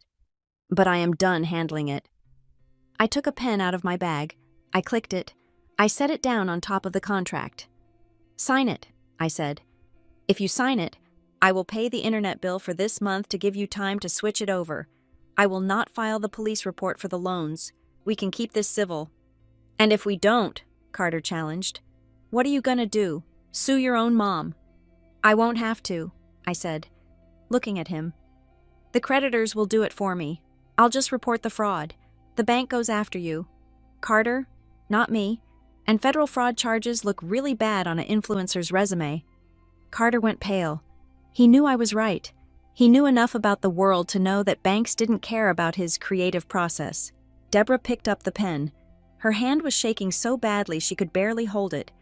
I just wanted us to be close, she sobbed softly. I just wanted everyone to be happy. We can be close, I said, but we can't be financially entangled. Sign the paper, Mom. She signed. It was a messy scrawl, but it was there. She pushed the paper back to me. She didn't look up.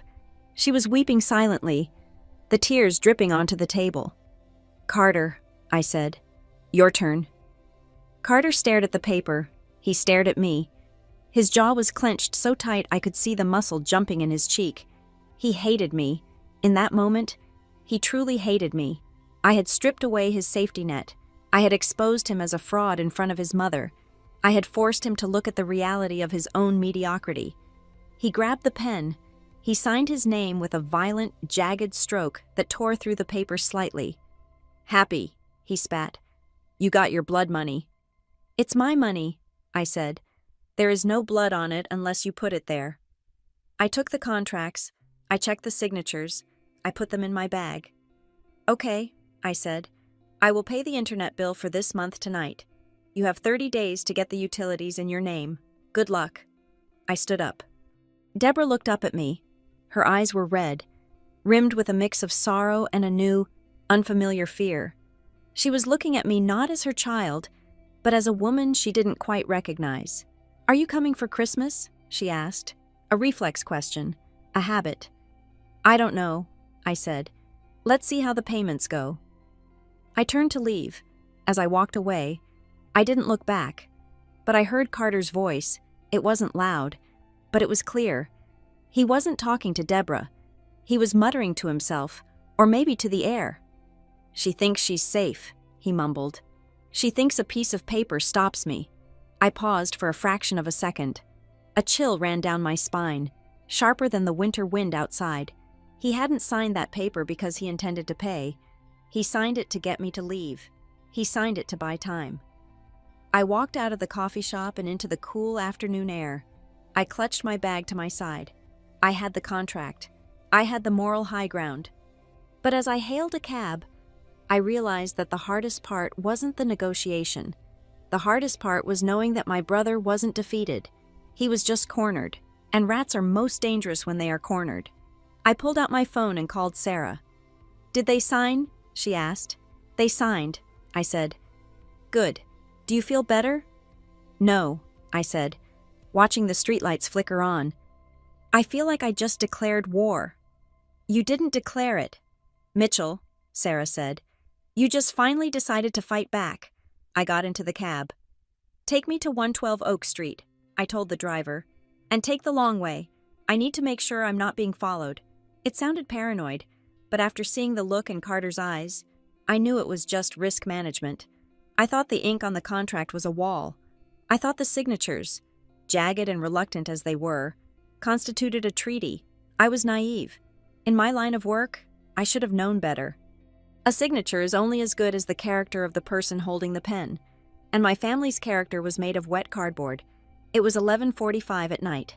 I was lying on a mattress on the floor of my new studio. I didn't have a bed frame yet. I had spent the evening feeling a strange, hollow sort of victory. I had won the battle at the coffee shop, but the war was far from over.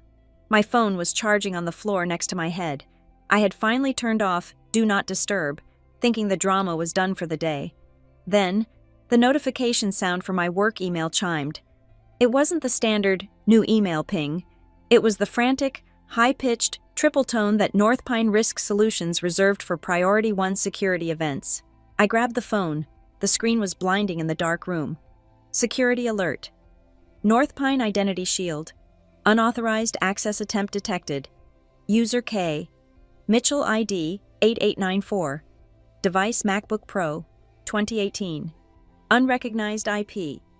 Location residential IP, Ohio. My blood ran cold. I knew that device. It was my old work laptop. A machine I had retired 3 years ago when the screen hinge broke. I had wiped it, or I thought I had, and shoved it into the back of the closet in the guest room, intending to recycle it eventually. Carter. He had gone into the closet. He had dug through the boxes I left behind. He had found the old machine, found a power cord, and managed to boot it up. And now, he was trying to log in. I sat up, my heart hammering against my ribs like a trapped bird. This wasn't just him looking for a file. If that laptop still had cached credentials, or if he guessed my password, which was a variation of a phrase we used as kids, he could breach the North Pine server. If he touched a single client file, I wouldn't just be fired. I would be blacklisted from the industry. I could face federal charges for negligence. He was playing with a loaded gun, and he had it pointed right at my career. I didn't call Deborah. I didn't call Carter. I called the one number that could save me. North Pine Security Operations. This is Miller, a voice answered on the first ring. This is Kayla Mitchell, Senior Risk Analyst, ID 8894. I said. I was speaking so fast I barely recognized my own voice. I have a Priority 1 breach attempt on a retired device. It is not me. I repeat, it is not me. Initiate a hard lock on my credentials immediately. Verifying voice print, Miller said calmly. Okay, Kayla, I see the attempt. They are trying to bypass the two-factor authentication. They are hitting the resend code button repeatedly. Kill the session, I commanded. Revoke all tokens. Lock the account. Do not let them in. Executing, Miller said. I heard the furious clatter of a keyboard. Okay, account locked. Device flagged as hostile. We are tracing the IP. It looks like a residential address in the suburbs. It is a theft, I said, my voice shaking with rage. The device was stolen from my previous residence. Please log it as a theft. So I am not held liable for the attempt. Logged, Miller said. You're safe, Kayla. But you need to change your master key phrases within the hour, and you need to retrieve that device. I will handle the device, I said. Thank you. I hung up. I was trembling. I felt like I had just sprinted a mile. He had tried to break into my work computer. He had tried to break into the one thing that was solely, purely mine. My phone rang. It was Deborah. I stared at the name. The audacity was breathtaking. I answered. What did you do? She screamed. She wasn't crying this time. She was shrieking. Why is the computer locked? She yelled. Carter was 90% downloaded. He needs that file. He is hacking a federal contractor. Mom, I shouted back, my voice echoing off the brick walls. Do you have any idea what he just did? That is a company asset. If he had gotten in, I would be in prison. Oh, stop it, Deborah scoffed. He wasn't hacking. He remembered you saved his intro music on your cloud drive last year. He just wanted to get his song back. He found the old laptop in the closet and thought you wouldn't mind. He's crying.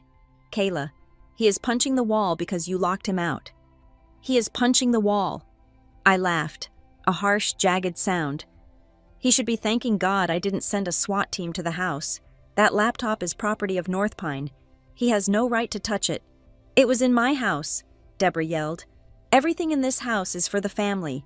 You are so selfish, hoarding your files while your brother's dreams die. Just give him the password. He just needs the MP3 file. No, I said. He can record a new one, or he can buy one, but he is never touching my equipment again. You are destroying this family, she screamed. No, Mom, I said, deadly quiet. You are... I hung up. I sat there in the dark, waiting for the fallout. I knew it was coming. Carter was a cornered rat, and rats bite. 10 minutes later, my phone buzzed with a notification from Instagram. I had been tagged in a story. I opened the app. There was Carter, looking disheveled, tears in his eyes, recording himself in the dark living room. I don't usually do this, he said to the camera, his voice breaking. But I'm at my limit. I have been working so hard on this launch, and tonight, my own flesh and blood, my own sister sabotaged me. She locked me out of the files I created. She stole my equipment. She left me and my mom with nothing. It's crazy how money changes people. Some people make it to the top and forget who carried them there. He didn't tag me directly in the text, but he tagged my handle in the corner, small enough to be subtle, but clear enough for our mutuals to see. Then the comments started rolling in. Cousin Becky. Oh my God. Carter. Stay strong. That is awful. Aunt Sharon. I always knew she was cold. Praying for you. Uncle Mike disgraceful. Family comes first. Random follower. Wow. Toxic sister alert. Keep grinding. King. I watched the notifications stack up. They were rewriting history in real time. They were painting me as the villain, the rich corporate witch who stomped on her poor, artistic brother. I felt a surge of nausea. For years, I had protected their reputation. I hadn't told anyone that I paid the bills. I hadn't told anyone about the debts. I let them play the successful family charade because I didn't want to embarrass them. And this was my reward. Public humiliation. Okay, I whispered to the empty room. You want to go public? Let's go public. I opened my laptop. I opened the spreadsheet. The one with the red columns. The one with the fraud. The one with the $29,000. I took a screenshot. I used the editing tool to black out the account numbers and sensitive personal data, but I left the dates. I left the vendors. I left the amounts. And I left the names Carter and Deborah next to the charges. A firm loan. Fraudulent. Carter. $700. Sony Lens identity theft. Carter. $2,400. Utilities unpaid. Deborah. $1,600. Total theft. $29,412. I opened Instagram. I selected the image. I didn't write a long defense. I didn't write a paragraph about how much I loved them. I typed one sentence I've been silent for years to protect their dignity. But I will not be silent while they attack my integrity. I hit post. I watched the progress bar. Posted. Then, I turned off the phone. I didn't want to see the explosion. I knew it would happen. The silence would shatter. I went to the window and looked out at the city lights. I felt sick, but I also felt clean. It was done. The secret was out. I went to the bathroom to wash my face. When I came back, 5 minutes later, I couldn't resist. I picked up the phone. The notifications had changed. Carter's story had been deleted. My post had 40 likes, and the comments were different. Cousin Becky. Wait, is this real, Uncle Mike? 2,000 for a lens. Carter told us he won that in a contest. Friend from high school. I'm so sorry. Kayla, I had no idea. But there was one message that stopped my breath. It wasn't a comment. It was a direct message. It was from my great-aunt Linda, Deborah's older sister. We hadn't spoken in years. She lived in Arizona and was largely estranged from the family. I had always been told she was difficult and greedy. I opened the message. Linda, I saw your post. You are brave. Kayla, braver than I was. 3 little dots appeared. She was typing. Linda, your mother did the exact same thing to me in 1995. She used my name to buy a car when her credit was shot. She told everyone I gave it to her as a gift. When I tried to get the money back, she turned the whole family against me, said I was jealous of her happiness. I paid that debt for 5 years until I was dry. I haven't spoken to her since. I stared at the screen. The text blurred as my eyes filled with tears. It wasn't just me. I wasn't the first victim. I was just the latest host. This wasn't a mistake. This wasn't Carter being creative. This was a systemic, generational pathology. Deborah had learned it, perfected it, and taught it to Carter. They were parasites who believed they were entitled to the blood they drank. If I hadn't left, if I hadn't posted that spreadsheet, I would have been Linda. I would have been the bitter aunt in Arizona, paying off a ghost car for a sister who hated me. A cold, hard resolve settled in my stomach. I had thought about letting the contract slide. I had thought about maybe, just maybe, paying the internet 1 more month if they begged nicely. But now I knew that mercy was just permission. I looked at the laptop sitting on the floor. I looked at the account-locked email from North Pine. I wasn't just going to leave. I was going to salt the earth. I replied to Aunt Linda. Thank you for telling me. It stops with me. I put the phone down. Tomorrow. I wasn't just going to ignore them. I was going to finalize the separation in a way that no amount of crying or Instagram stories could undo. I was going to file the police report. Not for the money, not for revenge, but because if I didn't, Carter would do this to his girlfriend, or his future wife, or his own children. I lay down on the mattress. The room was dark. But for the first time in my life, I wasn't afraid of the dark. I was afraid of what I would have become if I had stayed in the light of their approval. I closed my eyes. The bridge was burned. Now, I had to make sure they couldn't swim across the river. The knock on my door came at 6:15 in the evening. It wasn't the heavy, authoritative pound of a landlord or a delivery driver. It was a rhythmic, hesitant tapping. Tap, tap, tap. Pause. Tap, tap. I froze. I was sitting on the floor, assembling a cheap particle board desk I had bought that afternoon. My hands were covered in dust, and a screwdriver was clenched in my fist. I hadn't given them my unit number. I had given them the address of the building for the contract, but there were 40 units in this converted warehouse. I walked to the door. I didn't look through the peephole. I knew who it was. The rhythm of the knock was the same rhythm I had heard on my bedroom door for 30 years whenever she wanted a favor. I opened the door. Deborah stood there. She was wearing her church coat, the nice wool one she saved for occasions when she wanted to look respectable. She was holding a large, insulated cooler bag. Her hair was perfectly coiffed, but her eyes were darting around the hallway, scanning the peeling paint and the exposed pipes with a look of undisguised horror. Kayla, she breathed out. She looked at me like I was a refugee she had found in a war zone. Oh, my poor baby. She stepped forward, assuming she would be let in. I didn't move. I stood in the doorway, blocking the view of my sanctuary. How did you find the unit number? I asked. I called the management company, she said, brushing past the question as if it were a minor detail. I told them I was your mother and I had a medical emergency delivery for you. They were very sweet. She had social engineered my landlord. Of course she had. I brought food, she said, lifting the bag. I made the pot roast. I know it's your favorite, and I brought some of those cookies Carter likes, That you like. She caught herself. The slip was tiny, but it was there. She had made Carter's favorite cookies and brought me the leftovers. I looked at the bag. My stomach rumbled. I hadn't eaten a real meal in 2 days. The smell of slow-cooked beef and rosemary was wafting out of the zipper, triggering a primal response. It smelled like safety. It smelled like home. "Come in," I said. It was a mistake. I knew it was a mistake the moment the words left my mouth. But she was my mother, and she was standing in a cold hallway with a pot roast. She walked in.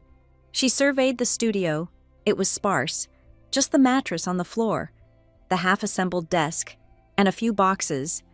The industrial windows looked out onto a brick wall. "Oh, Kayla," she whispered, clutching the bag to her chest. "You can't live like this. It's so cold. It looks like a prison cell." "It's mine," I said, "and it's quiet." "But it's not a home," she said. She set the bag down on my unfinished desk. She started unpacking Tupperware containers with a frantic energy. "Look, I know we had a disagreement. I know things got heated at the coffee shop. But this is extreme. You running away like a teenager. It's not you." She opened the container. The steam rose up. She grabbed a plastic fork she had brought and held it out to me. "Eat," she commanded gently. "You look pale." I took the fork. I took a bite. It was delicious. It tasted exactly like every Sunday night of my childhood. "I missed you," she said softly, watching me eat. "The house is so quiet without you. I woke up this morning and I went to knock on your door to ask if you wanted tea, and you weren't there. It broke my heart. Kayla." I felt the wall around my heart begin to crack. Just a hairline fracture. This was the mother I wanted, the one who cared if I was pale, the one who brought food, the one who missed me. "I miss the house too. Sometimes," I admitted. It was the truth. I missed the idea of the house. "Then come back," she said. She stepped closer, placing a hand on my arm. Her grip was warm. "Just for a little while, just until you find a better place than this warehouse. You can have your room back. I'll make Carter move his things out of the hallway. We can reset." "I signed a lease. Mom," I said. "I can't just leave." "We can break a lease," she said quickly.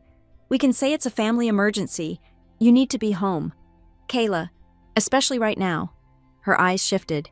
She looked at my laptop, which was sitting closed on the floor. "Why right now?" I asked. "Well," she said, her voice trying to remain casual, but I felt her pulse quicken through her hand on my arm. "With all this mess, the accounts, the internet, the bank calls, it's just so much easier if you are there to handle the paperwork. You know how I get with the passwords. And Carter, he needs you to sign off on that security thing so he can get his file back. If you're at the house, you can just log in and fix it." The crack in my heart sealed shut instantly.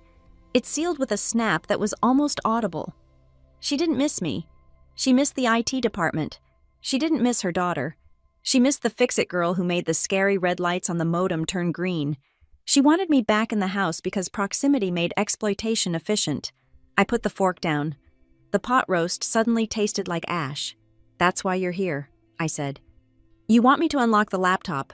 Deborah recoiled, her hand dropping from my arm.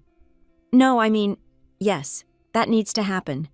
But I am here because I love you." "You love me because I am useful," I said.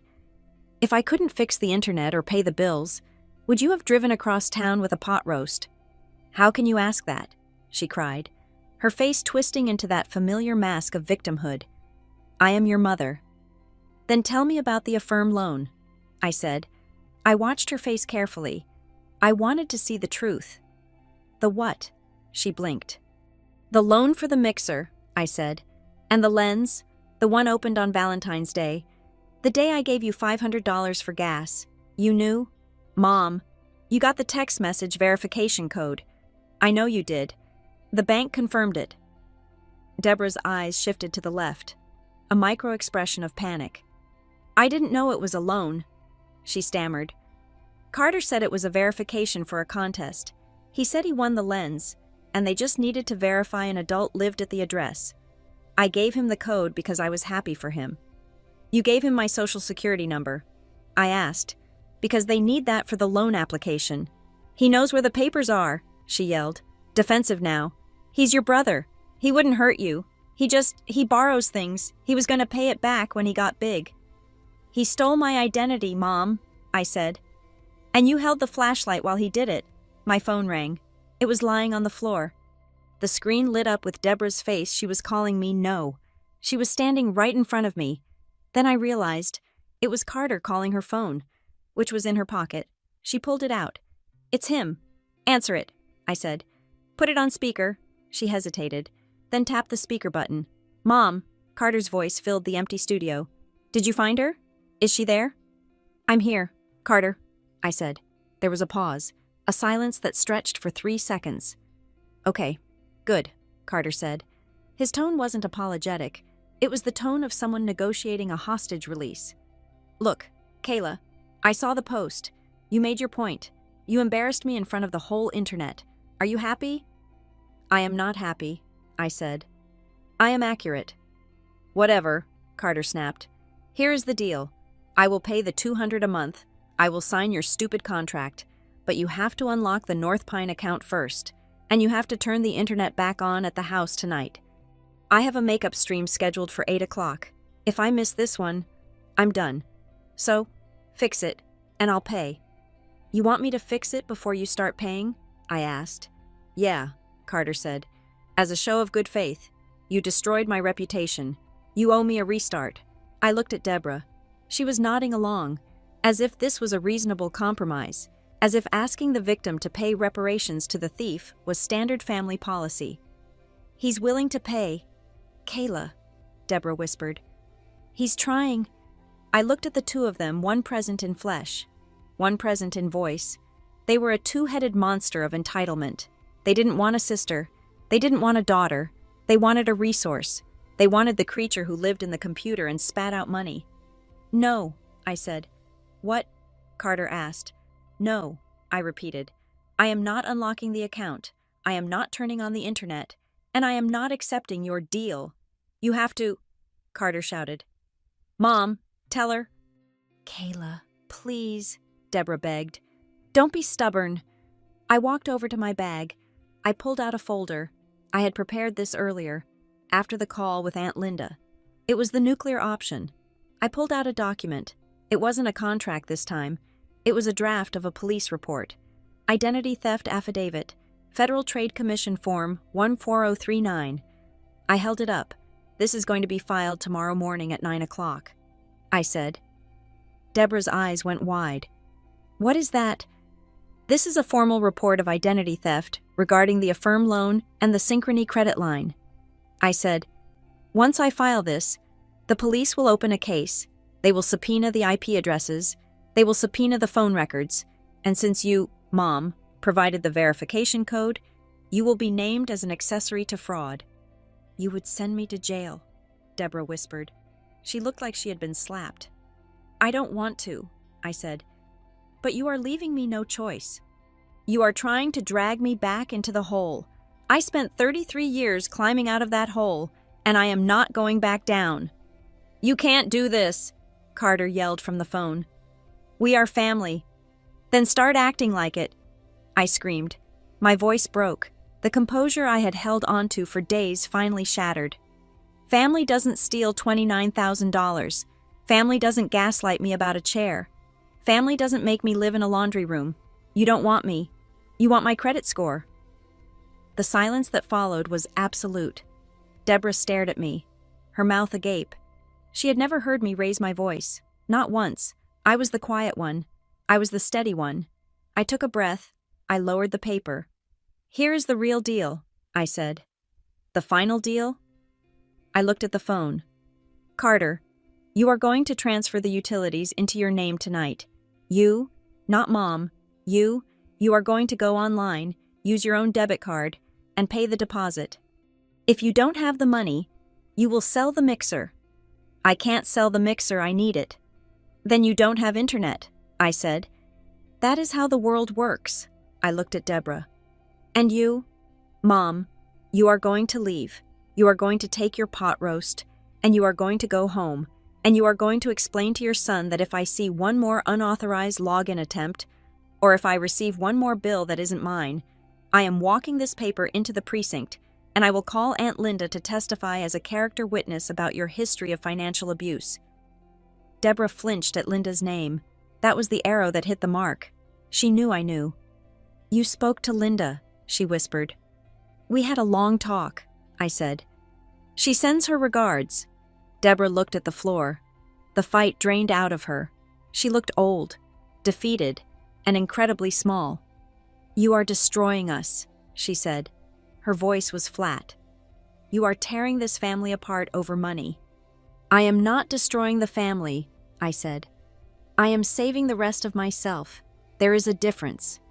"Fine," Deborah said. She grabbed the cooler bag. She didn't offer to leave the food. She zipped it up with a sharp, angry motion. "If you want to be alone, be alone. But don't come crying to us when you realize that money doesn't hug you back." "Money doesn't stab me in the back either," I said. She turned and walked out. She didn't slam the door. She left it open. A final act of disrespect. I walked over and closed it. I locked the deadbolt. I locked the chain. I slid down against the door until I hit the floor. My hands were shaking. I felt nauseous. I looked at the unfinished desk. I looked at the empty room. I had won. They were gone. I had drawn the line in the sand, and I had defended it. But it didn't feel like a victory. It felt like an amputation. I had cut off a limb to save the body, but the phantom pain was already setting in. I sat there for an hour, just breathing. Then, my phone buzzed. I thought it was an apology.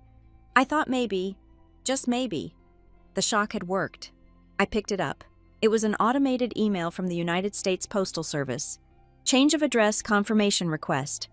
We received a request to forward mail from Kayla Mitchell, 112 Oak Street, Unit 4B, to Kayla Mitchell, 42 Maple Drive. Request initiated at 5:30 p.m. I stared at the screen. 5:30? That was 45 minutes before Deborah knocked on my door. She hadn't just come to bring food. She had stopped at the post office or gone online before coming here. She had tried to forward my mail back to her house. She wanted to intercept my bank statements. She wanted to intercept the new credit cards. She wanted to capture my correspondence so I would be forced to come back to the house to get my own mail. She had tried to put a leash on me before she even walked through the door to say she missed me. The nausea vanished. The tears stopped. The phantom pain disappeared. I felt a cold, crystalline clarity. They weren't just messy, they were malicious.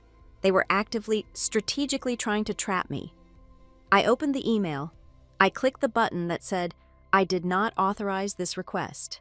Request canceled. Fraud alert. Added to address." I stood up. I walked over to the desk. I picked up the screwdriver. I finished assembling the leg. I wasn't sad anymore. You can't grieve for people who are trying to hunt you. You can only survive them, and I was going to survive. The meeting did not take place at the kitchen table. The kitchen table was where they had trained me to be compliant. It was where I had eaten guilt for breakfast and obligation for dinner. I was done with that table. Instead, I booked the small conference room at the Community Financial Mediation Center on 3rd Street. It was a neutral ground. Beige walls, a circular table that prevented anyone from taking the head seat, and a ticking clock that reminded everyone that time was billable. I arrived 20 minutes early. I set up my station with the precision of a surgeon preparing for an operation. To my left, the evidence file, the screenshots of the text codes, the affirmed loan documents, the history of the unauthorized credit card attempts, and the email from the post office regarding the mail forwarding fraud. To my right, the solution file, the transfer of liability forms, the utility changeover documents, and the separation agreement. In the center, I placed a single, black pen. At 10 o'clock, the door opened. Deborah walked in first. She looked smaller than she had 2 days ago at my apartment. She wasn't wearing her church coat. She was wearing a gray sweatshirt and jeans. She looked tired, stripped of the pretense that she was the matriarch in control. She didn't look at me. She looked at the floor. Carter followed her. He was vibrating with a restless, angry energy. He wore a headset around his neck, as if to signal that being here was interrupting something critically important.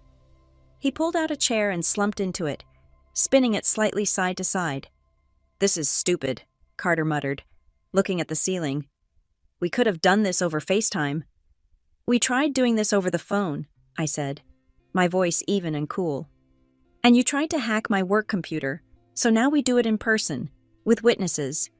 I gestured to the glass partition where a mediator sat in the next room, visible, but not intrusive. "Let's get this over with," Deborah said, her voice thin. "You made your point. Kayla, you embarrassed us. You moved out. What more do you want, Blood?" "I want severance," I said. I opened the laptop. I didn't turn it toward them. I kept it facing me. I didn't need to show them the numbers anymore. I knew they knew.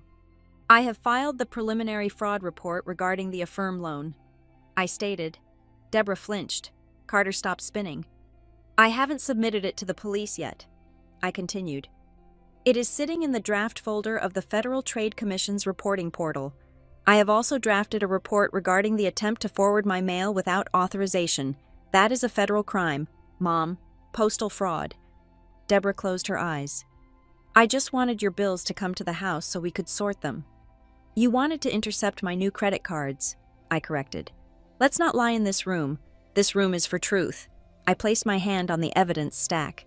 "But we aren't here to talk about the $29,000 you stole. I have already accepted that money is gone. I am writing it off as a bad investment." Carter scoffed. "Must be nice to just write off 30 grand. "It isn't nice," I said, looking at him. "It is devastating, but I can earn it back. What I am here to talk about is the house." I pulled a document from the bottom of my stack. This was the twist. This was the piece of paper that Carter didn't know existed, and that Deborah had conveniently forgotten. "Do you recognize this, Mom?" I asked, sliding the paper across the table.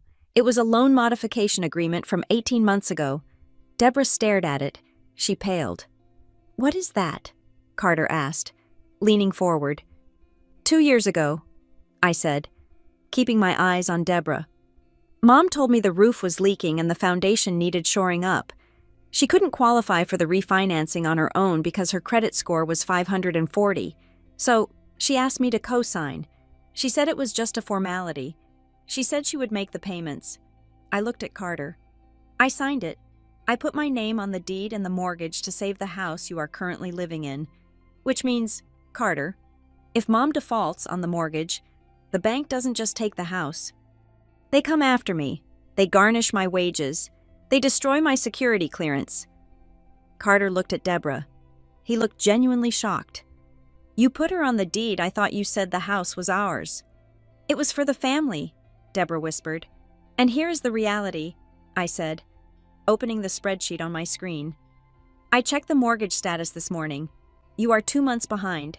Mom, you haven't paid the mortgage since I moved in and started buying the groceries. You used the grocery money I saved you to buy what I don't even know." I was catching up on the credit cards. Deborah defended herself weakly. "You are 60 days away from foreclosure," I said. "And because I'm on the loan, you are 60 days away from taking me down with you." The room went silent. The air conditioner hummed, a low mechanical drone that sounded like a countdown. This was the leverage. It wasn't about the internet bill. It was about the fact that they were holding a grenade, and I was handcuffed to the pin. "So," I said, "here are your options. There are only 2. I slid the first document across the table. "Option A, we sell the house immediately. We put it on the market next week. We take the equity, pay off the mortgage, pay off the debts, and you and Carter find an apartment you can actually afford. I walk away with my credit intact." "No!" Carter slammed his hand on the table. "You can't sell the house. My studio is there. My whole setup. I grew up there." "Then you have option B," I said. I slid the second document across. It was a thick packet. "Refinancing and removal of liability. You find a way to refinance the loan in your name only, removing me completely," I said. "And you, Carter, you get a job, a real job with a W-2 form. Because Mom can't qualify for a refinance on her pension alone, you have to become the co-borrower. You have to put your name on the line." Carter looked at the paper as if it were radioactive. "Me, I have bad credit. I have student loans." Then you better fix it, I said. Because if you don't remove me from this loan within 90 days, I am forcing a partition sale. I have already spoken to a real estate attorney. As a co-owner, I have the right to force the sale of the property to protect my financial interest. I will sue for partition, and the judge will order the house sold at auction. Deborah looked up. Her face was gray. She realized, finally, that I wasn't bluffing. She realized that the quiet, helpful Kayla had died in that basement laundry room. "You would put your mother on the street?" she asked, her voice trembling.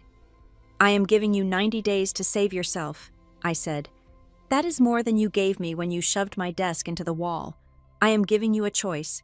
Stand up or sell out." I leaned back in my chair. "If you choose option B, I will pay the mortgage arrears $4,000 today. That is my parting gift. That brings the loan current. After that, I never pay another cent. You take over the internet, the electric, the water, and the mortgage, and you spend the next 3 months finding a lender who will take me off the title." "Carter," Deborah said, turning to him. Her voice was urgent. "Carter, look at me." Carter was staring at the table, his jaw working. "You have to get a job," Deborah said. "We can't lose the house." "But my stream," Carter began. "Forget the stream," Deborah snapped.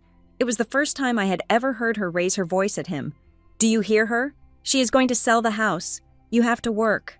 Carter, you have to help me." Carter looked at me. He looked for the sister who used to sneak him $20 for movies. He looked for the sister who fixed his typos. She wasn't there. "You're a monster," he whispered. "I am a mirror," I said. I am showing you exactly what you look like." Deborah let out a long, shuddering breath. She picked up the pen. She looked at the refinancing agreement. It was a promise to remove me.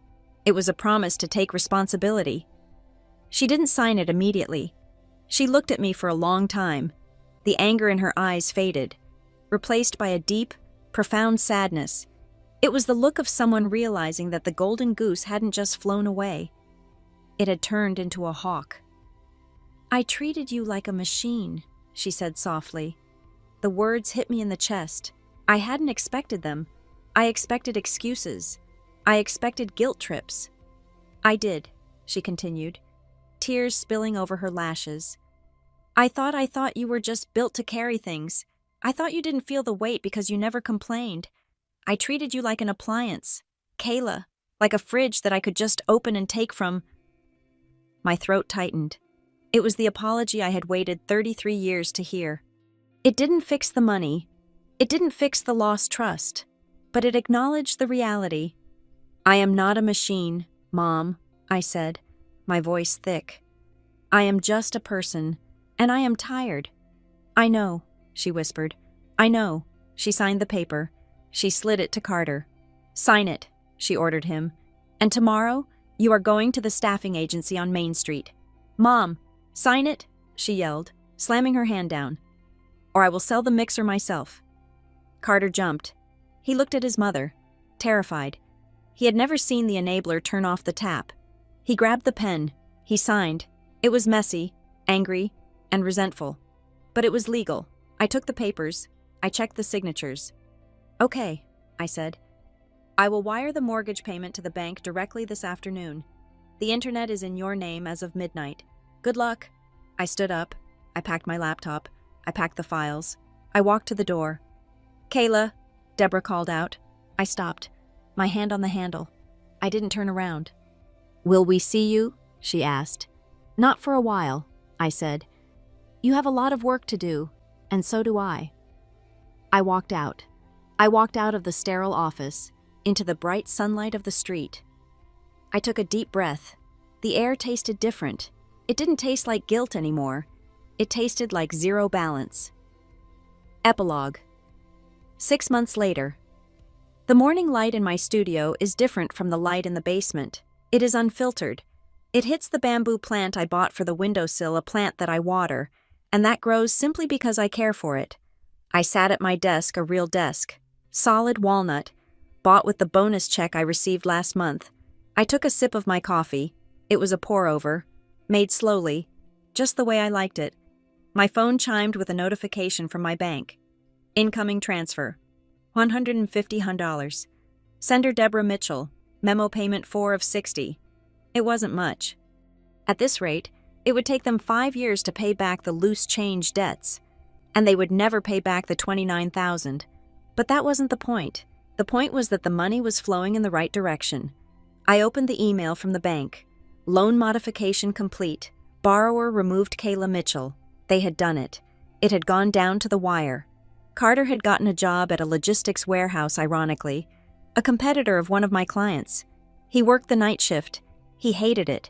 He posted about how much he hated it every day, but his pay stubs, combined with Deborah's pension, had been enough to refinance the loan. I was free. I checked Instagram. I still followed Carter. Though we hadn't spoken since the meeting, he had posted a photo yesterday. It wasn't a staged shot of him pretending to be a CEO.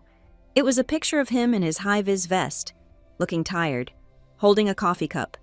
The caption read, "The grind is actually real. New mic coming next month. Paid for by me." It had 12 likes. One of them was mine.